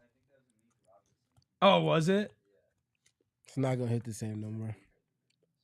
They like tried to bury us, but we were like born from the dirt or something like that. Yeah, something like that. We're gonna slap a Suns logo on there after they beat the Sixers and the Hornets back to back. Just wait. Leo says, should we start giving Eric new nicknames so that the Suns can go on a run again like last year? If you don't know, last year in the most embarrassing loss of all time to the Clippers when they were down like 40 immediately, the only time that the Suns made a comeback is when the chat and everybody on air collectively just roasted the fuck out of me by giving me all these nicknames about like how white and pale I am. It's where White Noise right came White from. Noise is Green Gorilla, unedited Google Doc, Casper the Unfriendly Ghost, Frosted Flex. Frosted Flex. There was so many. So if y'all want, bring me some new nicknames. To be clear, none of those offended him. He just remembers every single one of them. I thought they were hilarious. Word for word. I thought they were hilarious. All 10. Green Gorilla is fire. White Noise is fire. White Noise is fire. Like white. That's my rap name. And when I drop my U of A diss track part 2. Oh right. Yeah, Lucas says, I mean, White Noise suits you pretty well, Frosted Flex. Like, I'm aware of who I am. Yeah. I'm very everybody here will tell you I'm very self-aware. Oh, good D. Maybe to a fault. The Suns on a 19-3 run, by the way, ever since Damon showed up. Rickety, at one point I will drop another diss track. If this Sun season keeps going the way it's going, I'll drop a diss track on the Suns. Out of love. The streets need it. Did you know one of our diehards, the first thing, this is real. The first thing they did in 2025 was listen to my U of A diss track, Smack the A. Oh, yeah. And they sent a screenshot of them listening to it at like 12:01 and said the best way to ring in the new year. Corey says whiteout. That's good. Mm-hmm. Oh, who listened to the Smack the A diss track? Listen, some people can appreciate true art. No. Like, you know, some people hated Yeezus when it came out, and then like later they're like, this is really good music. That's what people are doing with Smack the A. People are going back and they're realizing. If y'all don't know, just look up Smack the A on PHNX Sports. No. No, I do not have the Kanye arc. Damon, the people are chanting for you, by the way. Sean's just going, Damon, Damon, Damon. Sean's the boy. Suns up 10. 8. Sorry. Just immediately. Every time I say something, they do something bad. Okay, Nice. Gerald. Mm-hmm. Gerald. Mm-hmm. Gerald. Yeah. Benchley Beal. He's Playing well. with the normal starters. But he's off the bench, so it's different. Oh, yeah? 14 points, 5 of 8. He said, "Oh yeah." No, I guess Monte's out there instead of Book, so not all the And Grayson. starters from last year. But from last year, everybody except Book. Yeah, Sixers running Oubre at center. It's crazy. Oh, Eric Gordon sighting. Oh, Remember that come little on. fuck? God, he annoyed me. Oh, I loved him. No. I loved watching him play. No. Oh, yeah. You're The lying. jump passes, they Yeah. cracked me up every single time. Yeah, they were funny, but we It was sucked. hilarious. Mm. Also, I liked him because he was not afraid to just be like, yeah, our offense should be a lot better. Mm-hmm. He was also not afraid to request the ball more either. No, he wasn't. North City had been. He was right. Yeah, especially if you're not gonna score the ball, at least give me a chance. He's like, I'm one of the 3 dudes that's shooting threes on this team, and you're not going to pass me the rock? Seriously. I'm okay with Eric Gordon not being on this team. Oh, so am I. But And not I liked, shooting I liked shots. watching Yeah, him play. that was short lived after it came entirely too late. Robin says Eric Gordon was the meatball man. That's so funny. That's wild. The meatball man That's kills wild. me. That's crazy. 9-point game. Steven, a good third quarter. Yeah, they showed up with the right energy out the half, which is not something we've said a lot lately. And Bradley Beal with yet another 3. Hey, Noah, that thing I had you make, can you make it with Beal? Thanks. Oh, that's wild. Yeah, and then see, they're forcing another turnover, playing off of their defense. You got And a alley-oop. lob. Oh, KD. K. What? That's tough. Missed the lob. Come on, man. That's See, tough. that would have been the we're back. That would have been the we're back moment. Man. We were so close to Beal being. Your optimism is gonna naturally just turn me into the Debbie Downer on this post-game show. Oh yeah. That's what I did with Espo on Christmas. I was being positive, and Espo was like, "I actually want to die," and I was like, "That's Well, see, fair I'm not enough." as And bad that as was that. a Oh my great God. game. Where were you when Kelly Oubre turned into Michael Jordan? Hmm. Every time he plays this man, He's got a grudge. I might He swear. remembers that horse out in the desert, the valley jerseys. Okay, so I thought about this question a little bit more. Hmm. What about your most fun concert experiences? Who did you go see? Oh, my most fun. I'm sorry. Was that a concert or just a thing? Is that your you mic did? on? Turn Is your this mic thing on. Okay. This man said Oh, snow there you strippers. go, Grayson. I don't know. Oh, I don't know what Snow Strippers is. Is that a band or is that just a concept that you came up with? It's a group. They're actually performing at Lala this year. Okay. Real thing. It's a real Okay. thing. Mm-hmm. It's not just snow and strippers. Mosh pit for Tyler, the creator, was Damn. fun. Kelly Man, Oubre just one, getting jeez. and ones back to back here. I saw a Chance right after he got his Grammy. Oh, At that point, he literally brought his Grammy out on stage. That was really fun. Chance had that peak Yeah. right after, what was it, Coloring Book? Yeah, like 2017, And then 2018. and then the next album came out and then things changed. But He had a Jeremy Lin run. yes. Hot damn hot water, hot shower. Yeah, that was Yeah, I tried to convince myself that was a good album because I really liked Chance, and I couldn't do it, man. No, I couldn't do it. that was a rough Don't one. look at me like that. I said tried. I saw him at there was like this outdoor festival that they did at Phoenix for exactly like 1 or 2 years, and then they stopped doing it. But he was one of the main headliners out here, and he put on a great show. It was a lot of fun. Saw Major Lazer and Lil Jon. There you go. Mm-hmm. There you go. Lil Jon DJing though, not Lil Jon performing, which you have to differentiate. Regular name, Noah. I almost tweeted that out of that. That would have maybe got me in trouble. I saw Earth Gang for I want to say it was for free. That's not This bad. is always good. after this is like a 2-year window where they were doing Lollapalooza in Chicago, Mm. and they were throwing after parties, and the after party was just a free show. That's awesome. You just had to sign up before they ran out of tickets on I think it was Eventbrite, if I'm not mistaken. Mm-hmm. So of course it being Lollapalooza weekend, there's no telling who else might come with them. Mm-hmm. They brought Black with them, which is Black is the 6 lakh. 6 lakh guy. Yes, correct. Mick Jenkins came out. I love Mick Jenkins. Who else came out for that show? Ooh, break him down, KD. That's tough, KD. Anyways, yeah, they had like a nice little group of friends that came through. They just pulled up for 10 minutes, 15 minutes. That's so sick. Did a song of their own, and then did a song that they had featured with Earth Gang. And this is like maybe a 2.5, 3 hour show. Mm-hmm. Yeah, it was fun. That's it was a lot of fun.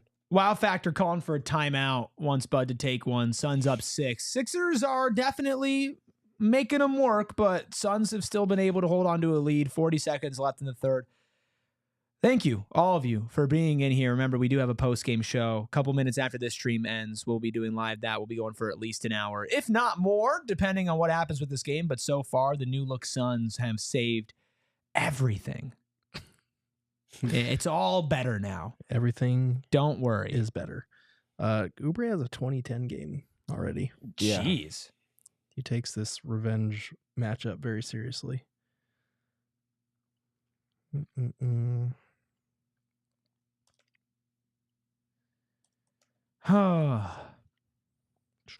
Yeah, Kelly's one of those guys that whenever he plays the Suns, you're like, man, this guy could be really good, right? But then if you watch him play every other game, you're like, okay, he's not that guy all the time. Not all the time. As much as you would like wish that he was. Mm-hmm. Somebody said, Robin said, 75-68 in the year of our Lord 2025. Yeah, that's kind of crazy. Malik, stop. You're in my head, dog. He's saying the thing that you guys don't want me to say. And it makes me want to say it. Fight it. It makes me want to say it. You're better than that. I'm Discipline. not. We all know I'm not. Okay. Discipline. I'm trying to speak things into existence, all right? Speak something else that's actually realistic. We just need to get something else stuck in your head. Malik said, LMAO, fight it. I would love to get sexy sax stuck in my head. There you go. 25 seconds left. Second to last Gotta possession here. close this quarter Also, well. Ryan, Grayson, Beal, Durant. I like this lineup. Close the quarter well. Live with that. That's a tough shot. Live with it. I'm feeling a bucket. There we go. Bro. I swear, if Kelly Oubre does some BS, You mean like I that? I swear, I swear, I swear. I felt it in my bones. I said close the quarter well. They did not.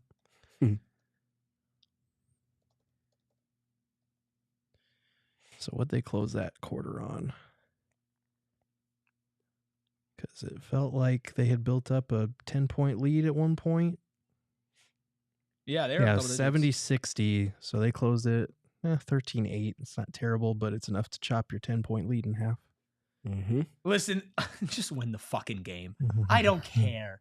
I don't care what you do in the third quarter. I don't care who scores the most points. I don't care who comes off the bench. Just win the goddamn game. Please. Oh my God, if they blow this, Gerald. We're not back? Is that what that would mean? Oh. We would be the farthest away from back. Okay. If they lose this game. I just want to know what's at stake here. This guy. I'm really glad that the people can't hear you right now. All right. So 5-point game heading into the fourth. What did Booker go in that quarter? 2 for 4.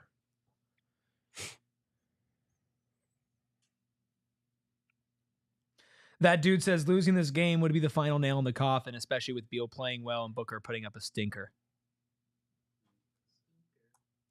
How long before the think pieces start that they benched the wrong shooting guard? Oh, it already happened. This morning. Did it? Yeah, I've been seeing it already this morning. Oh yeah, this morning during my breaking news pod that I did for PHNX Suns, which if you missed that was earlier today. And then outside shots. Now we have a pregame show and a watch along and a postgame show. I mean, gosh, who's doing it like PHNX Sports? Nobody. Written article. We have your Ryan Dunn breakdown, film session. I mean, that is who does that? Quite the day.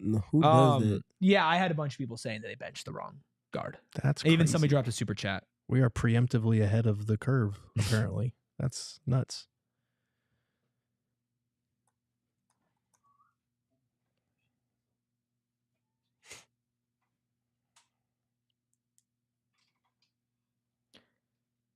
Mr. Landfill says Beal's worth every penny. Oh man. What do you think about just for our lost thumbnail? That would be fitting. That would make sense to me, yeah. Should I do like elongated U's or anything? They should just go Just I want to curse, but I can't. I think just a simple UGH. I want to curse, but I can't. That's the same old shit. If they lose. All right. We are up 2 now. Groundhog Mama says Eric's working 12 plus hours today. Mm-hmm. That's every day. Mm-hmm. Ain't a day where I'm not. Spent some time at the emergency vet today. That was fun. Just had myself a January 6th. Oh my. Almost a lob. NBA Jam. Some people have had worse January. That's 6th. a really funny statement just out of context. Yeah, nothing normal could ever happen today, okay? So where my mind went. Yep. Not white noise having himself a January 6th. That's crazy. Anyway, Devin Booker. 0-1 today. Dribbling. I don't care what the result of this game is. Gerald just won. Unreal. What happened on January 6th? All right. 80-76. The Lions lost. 80-76. The Phoenix Suns are holding on to a 4-point lead. Devin Booker going to the line. Malik says we only have 21 3-pointer attempts. Yep. Mm-hmm. Rickety says this team's supposed to be in the playoff hunt. Yep. Mm-hmm. I was going to say somebody had a tech. Mark, that's a crazy comment. I'm not reading that. That's a crazy comment. Oh shit. That's pretty funny, Mark. No, honestly, if Mark, honestly, Mason Plumlee. Oh man. Respectfully, I'm tapping out of this game now. I just want the record to state Booker, that. please. Oh, Book. Thank you, Devin, for changing the topic. I appreciate that 1,000%. Took one for the team. Yes. Very selfless. By missing one. Very selfless.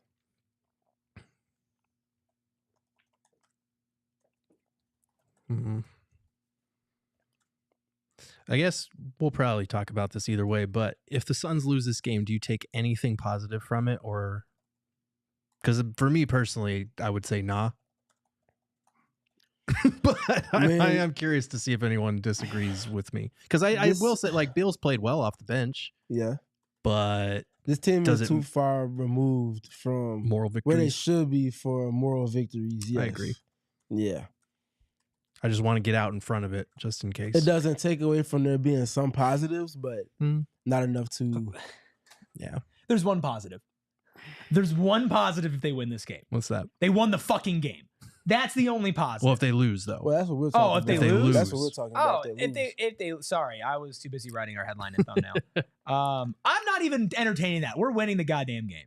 That's fair, but no, We're winning the game. No buts. But pero I just thought of the worst thing ever. I can't even say it.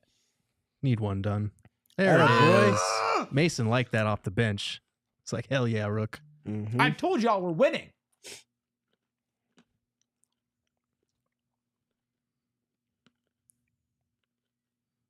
What does Maxey have? I feel like he's been quiet. Yeah, he has been a little cold today. It's kind of funny. There you go. He still has 18 and 9. Ryan Dunn. He has 18 points. 18 and 9 assists. It's pretty impressive. He's got for Maxey. 18 on how many shots? 16. He's 17? 7 for 16. Okay. I didn't feel like it was the most efficient night.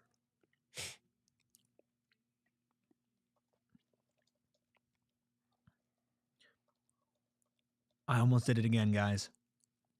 Monte Morris.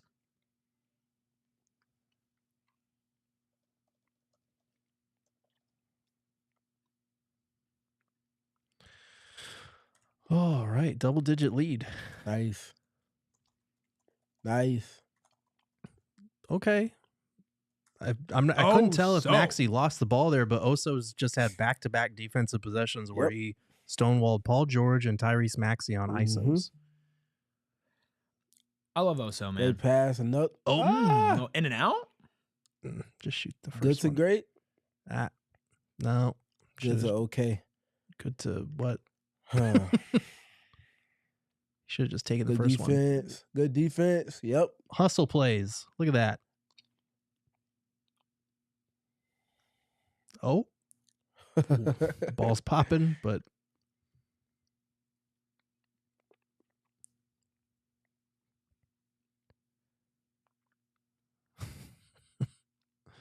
man, you got to get a good shot out of this. Mm-hmm. Played too well. Best I could do is an Oso Good hustle. floater. Okay. Also, Ryan. the pass. Glass? That's awesome. Crazy. You know That's what, man? Crazy. Good for Bradley Beal, man. Mm-hmm. Good for Bradley Beal taking this in stride, and honestly, Jusuf Nurkic too, for taking this in stride and showing up and playing like adults today. Because this could have easily gone the other direction. I think you could argue that Jusuf Nurkic and Bradley Beal have been two of the guys with the most energy tonight. Well, yeah. Like, No, I'd agree. KD and Book have not been coming out with a killer bounce. I think Nurk had a good first half. Yeah, he hasn't been. Hasn't done much, but yes, Beal's Nurk been great, especially in this second half. Again, credit to like Josh Okogie, Monte Morris in that first half, especially bringing some energy. Monte bringing some shooting, but yeah, this is, if you're going to bring Beal off the bench, this is what you would like to see out of him for sure. Because, and we talked about that in pregame. I talked about it this morning. I'm sure Eddie and Saul touched on it as well. I listened to about half of Outside Shots today. And if there's a reality where, putting Bradley Beal on the bench and, even when we talked about it, Gerald, and it seemed like it was just never going to happen. Like, I think there was some sort of conversation about, like, if he accepts it and buys into it and they do it, like, then you could see the value of having a player like Bradley Beal come off the bench. And now that we're past the point and have stripped down all, like, the ifs and whatever and it's happened, there's a real upside for this team if Bradley Beal can play like he did tonight every night.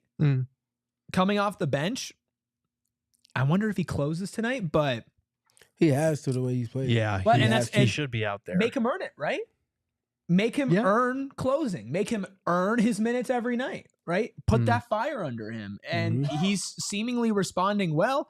Maybe the Suns, they didn't fix themselves, but they might have figured out a little something.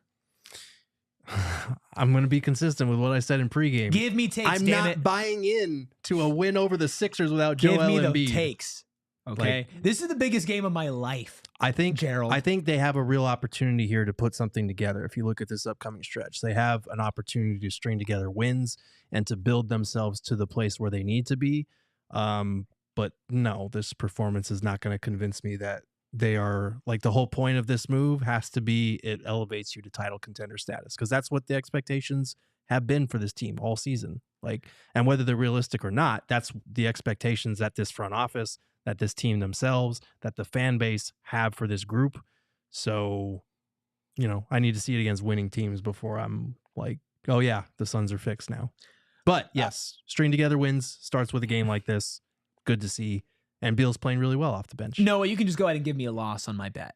I had Book and KD for 30 plus each. Unless KD has 15 and Book has 21 in this quarter, I'd say I'm pretty screwed. You're cooked, brother. I'll double down on what Gerald said, but take it even a step further that they need to find a 10-game pocket where they can go get 7. Yeah. I can't just take one win, and I can't just take even like back-to-back wins. Like, especially with the strength of this schedule or the lack thereof strength with the schedule right now. Need them to put together a solid 10-game window where we can legitimately say, okay, we've seen changes here, changes there, and we're seeing different efforts that we saw than when they were at this lull or this dire straits era that they're in right now. Right. And you need to see Devin Booker play better. That boy Dunn. Ryan Dunn is the best basketball player in the world. Another 3. Look at him. He's locked in. He's hungry. He forced a miss on Paul George, a pull-up mid-range brick, and then he hits a 3 on the other end. Yikes. It hasn't been all Ryan Dunn, but Paul George is 4 for 16 in this game. We call that the Devin Booker. And that's been his primary assignment. He's 3 of 16, Book is. Yeah, Dunn's been great. Great Dunn game from him. 10 points on 16 shots for Paul George. Oso also looking good. Getting a lot more comfortable around the rim. That was pretty.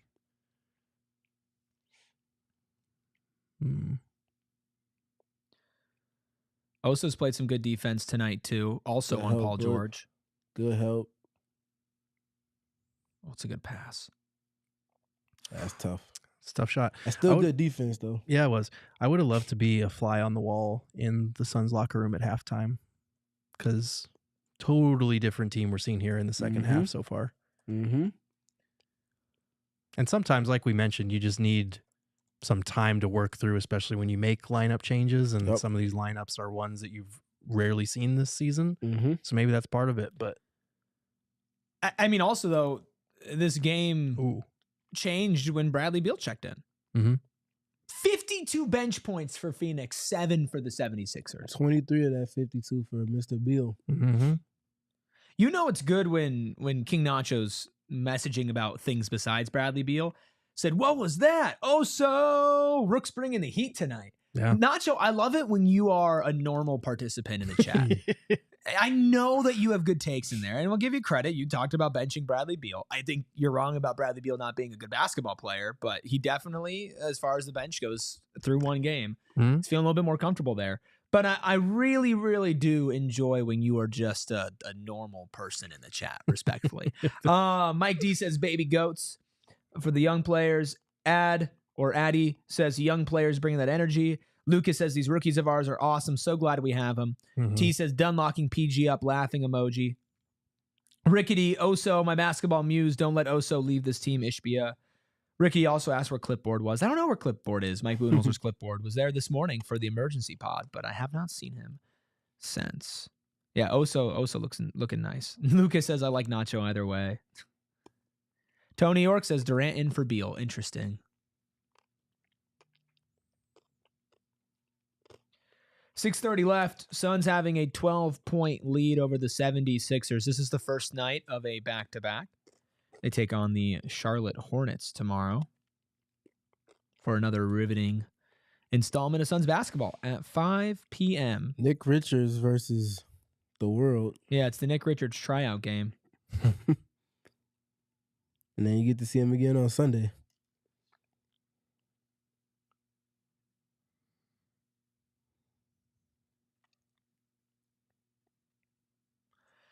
Tyrese Maxey lighting up a little bit, 25 points, 50% from 3, 9 assists. That's just what he does, who he is. Yeah, I feel like the last time we talked about him was like 5 minutes ago, and he was at 18 points at that point. Dude can just ignite. Nacho says, I got nothing with Beal playing good off the bench. Basically what I asked for besides a trade. Wow. Well, okay. Love it, Nacho. I love to hear that. Now we can see if Nacho has actual basketball takes. So far, I like it. Yeah. Attaboy, Ryan. Ryan Dunn is my fucking hero. I was so worried about what word might come out. I love that I have I love that I have that power where I can start a sentence and Gerald thinks to himself, shit. I'm like, where's it going? How will it end? You know how it usually ends? I might swerve, bend the corner. Whoa.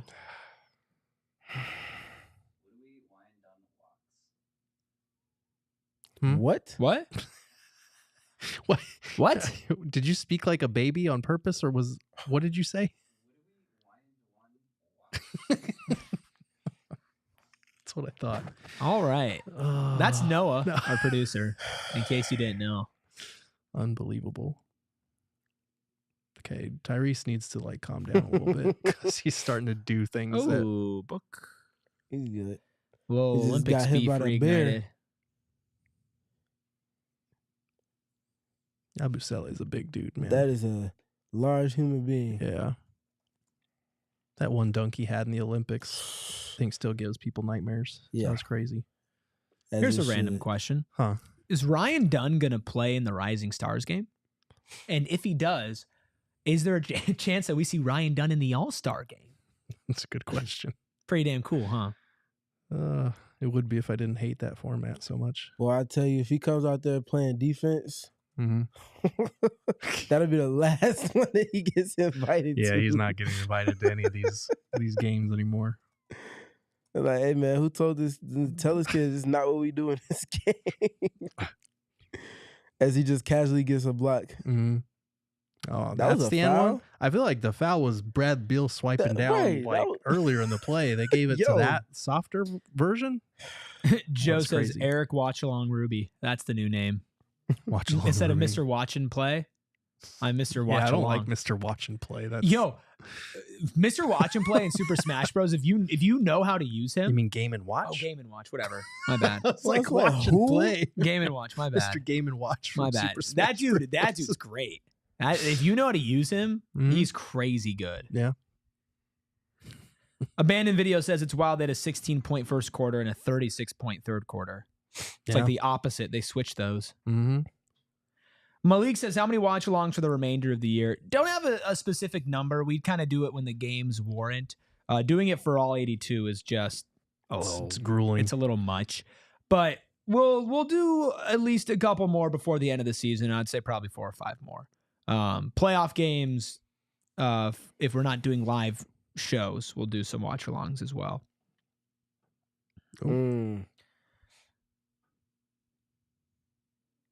And Joe says, how many watch-along hours have you done since the Kansas State game?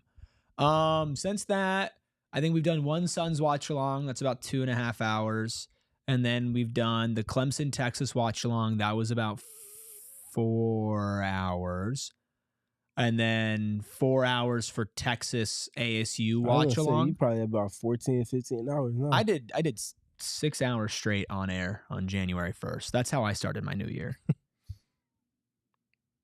That dude says Suns and playoff games in the same sentence. Yikes! Yeah, you're right. That's a My conundrum bad. right now for sure. That's just the copium in me.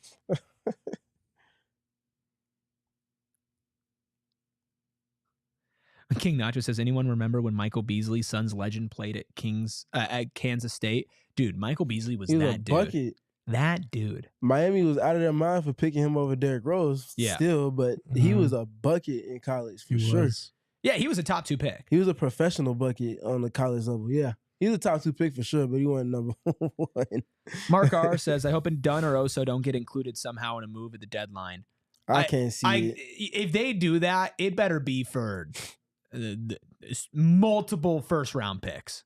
Then that's why I can't see it. Yeah. I hope so as well. I do kind of worry about that because one loophole around not being able to aggregate players in a deal. If Mhm. you're a team like the Suns that doesn't have a ton of draft picks or assets, like you can't combine players in one trade, Mhm. but you could make a trade that works financially and then construct a separate second trade with one of those rookie salaries Mm. for like a vet minimum or around that Gotcha. money exchange. Hmm. So if you're Miami, you're probably looking at that option like, okay, you want Jimmy Butler? We need one of the rooks. Mhm. So hopefully, I'm sorry if I just ruined anyone's night, but No, that I is appreciate that is the- that is a yes. workaround in terms of Yeah. if you're the Suns and you can't aggregate outgoing salaries, but you have these 2 rookie salaries, Okay. you could easily construct a second deal to make that work. By the way, Rose was the number 1 overall pick. Mm, You're thinking of Odin I'm thinking Durant. of yes, yeah. Yeah, you're thinking of Excuse Odin me. Durant. Excuse me, yes, correct. Thank you for that. Yeah. That was what year? 2009? 2008 NBA draft. Okay, 08 draft. Okay. Because he played the 08-09 season, then he won MVP in 9-10. Right? It was the second, or was his third year? 10-11? 10-11, yeah. Mm-hmm. That dude says, have we not learned from Tumani Kamara? Abandoned Video says, hands off our rooks. Send them the videos of Oso shooting threes and Dunn's college stats. LOL. That's a great comment. By the way, Leo's going to the Hornets game on the 12th and would like to meet you. Sunday. Okay. Yeah. There you go.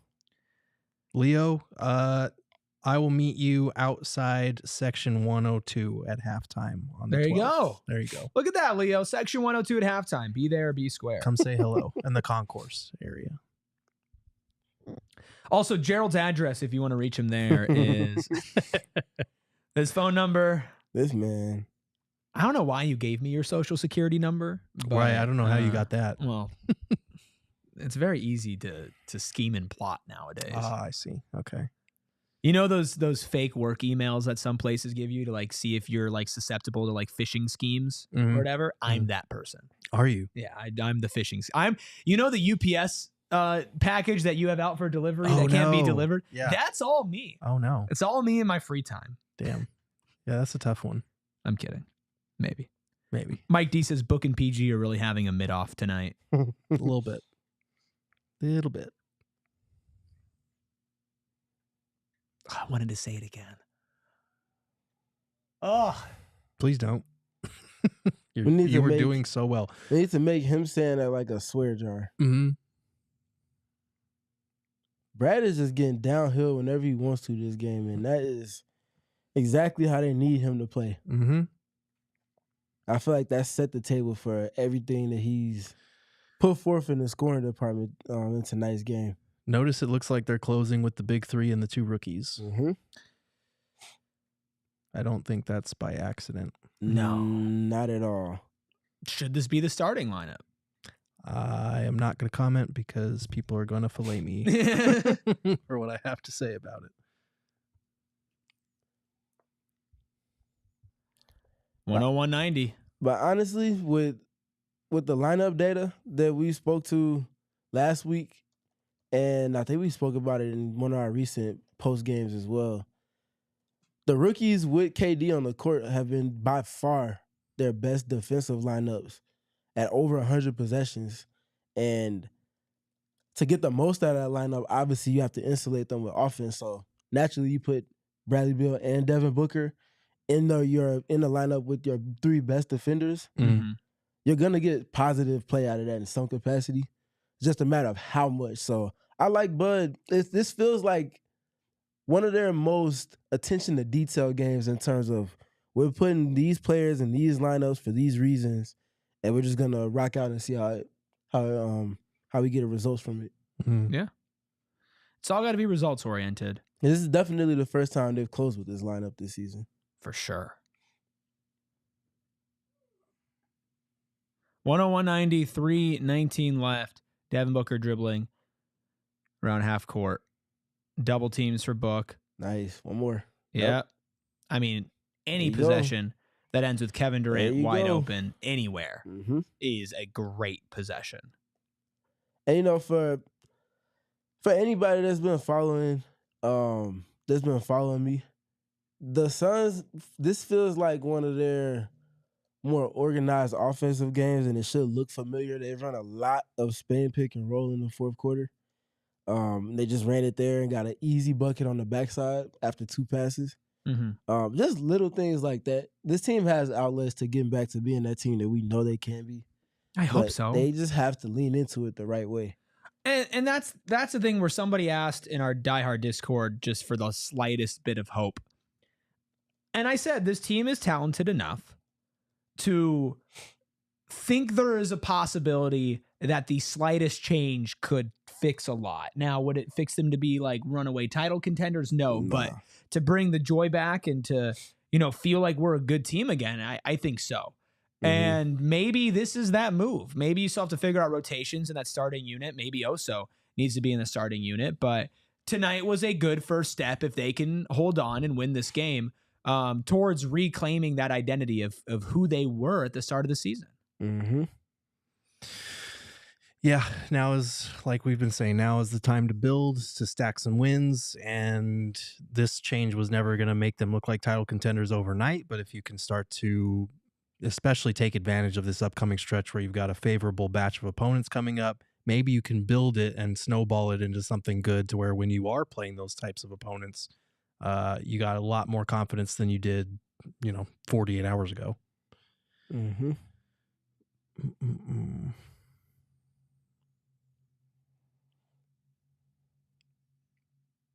Gonna need Book to play better than 3 for 16 though, because I don't think you're beating the Hawks or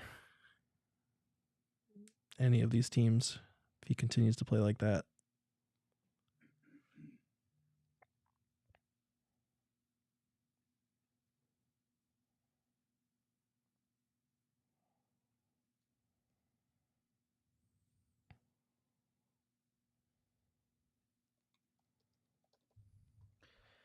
Here we are, guys.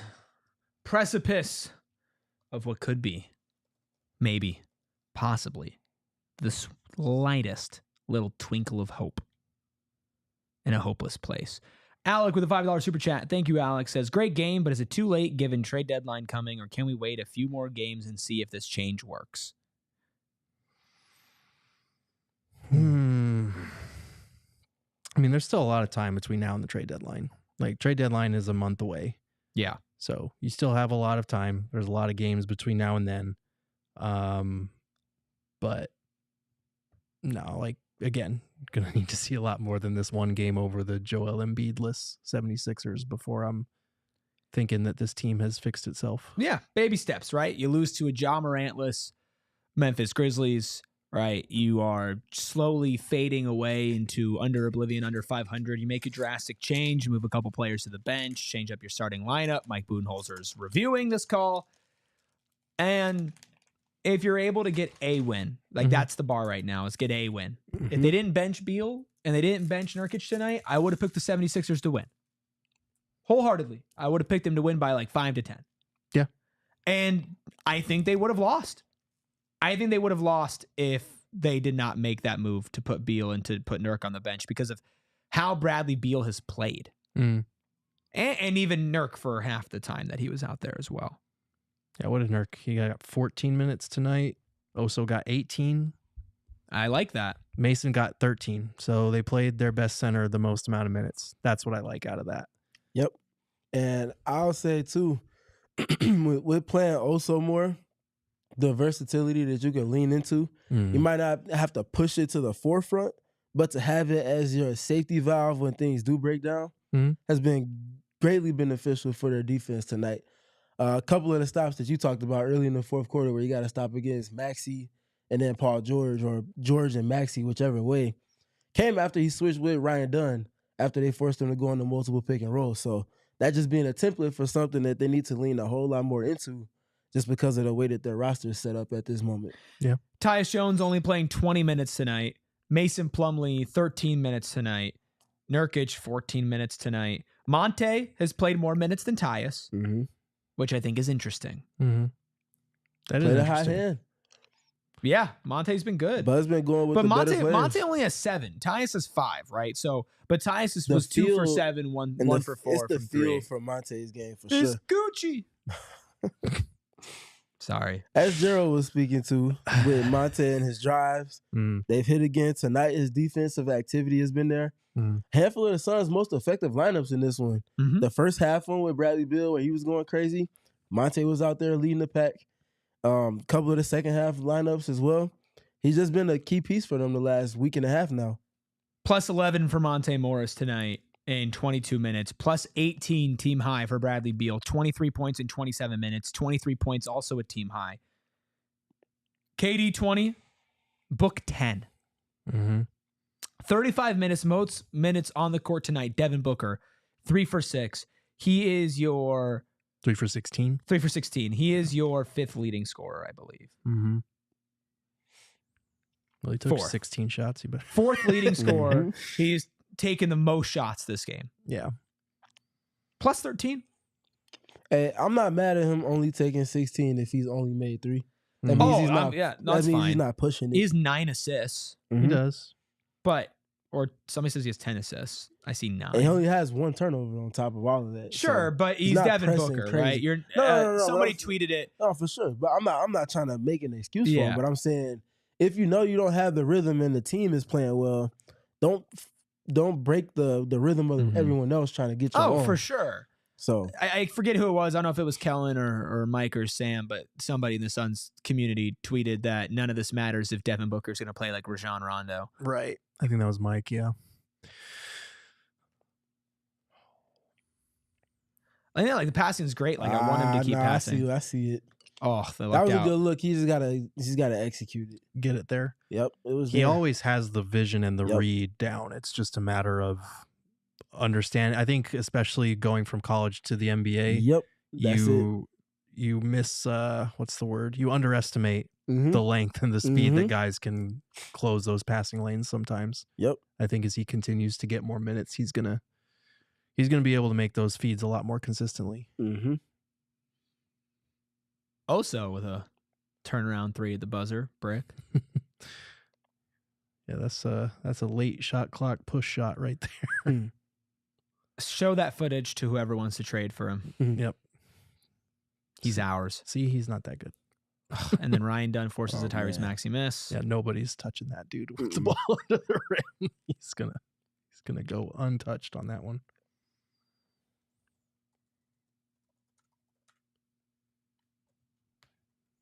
Nope.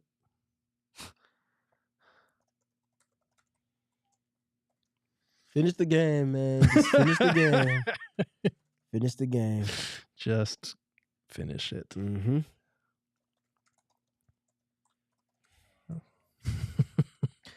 They're not going to do this, right? They won't. Shut do up, this. Gerald. They won't do this. I have faith. Shh.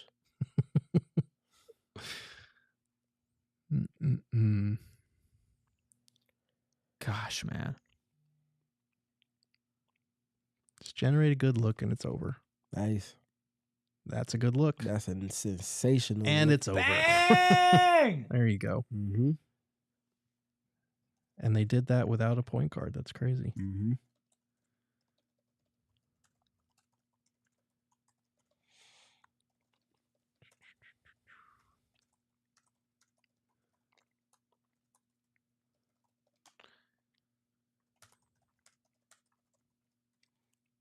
Devin Booker really did get the Rajon Rondo 10 points, 10 assists, double-double. Except for Rondo would have taken a fourth of the amount of shots.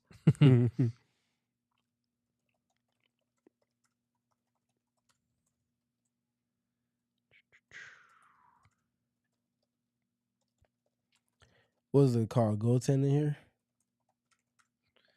Offensive basket interference. Yeah, basket interference rather.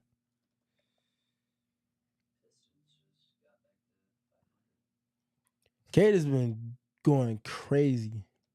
Yeah, he's having a great season. He is. I love that he is doing everything that you knew he could do on offense, but the defense too.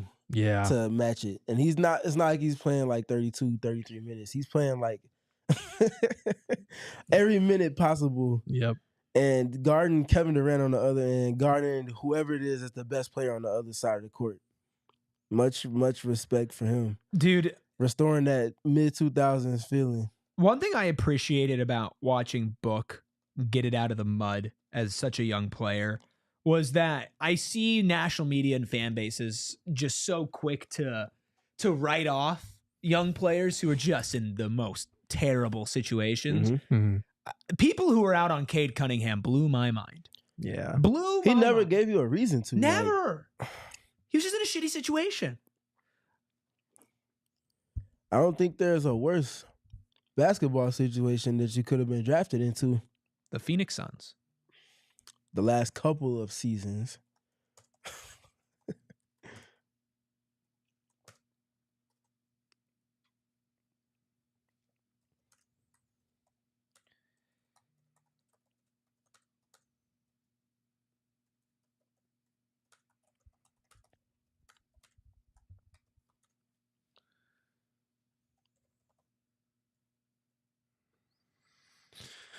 Chat, who y'all got winning the Super Bowl this year?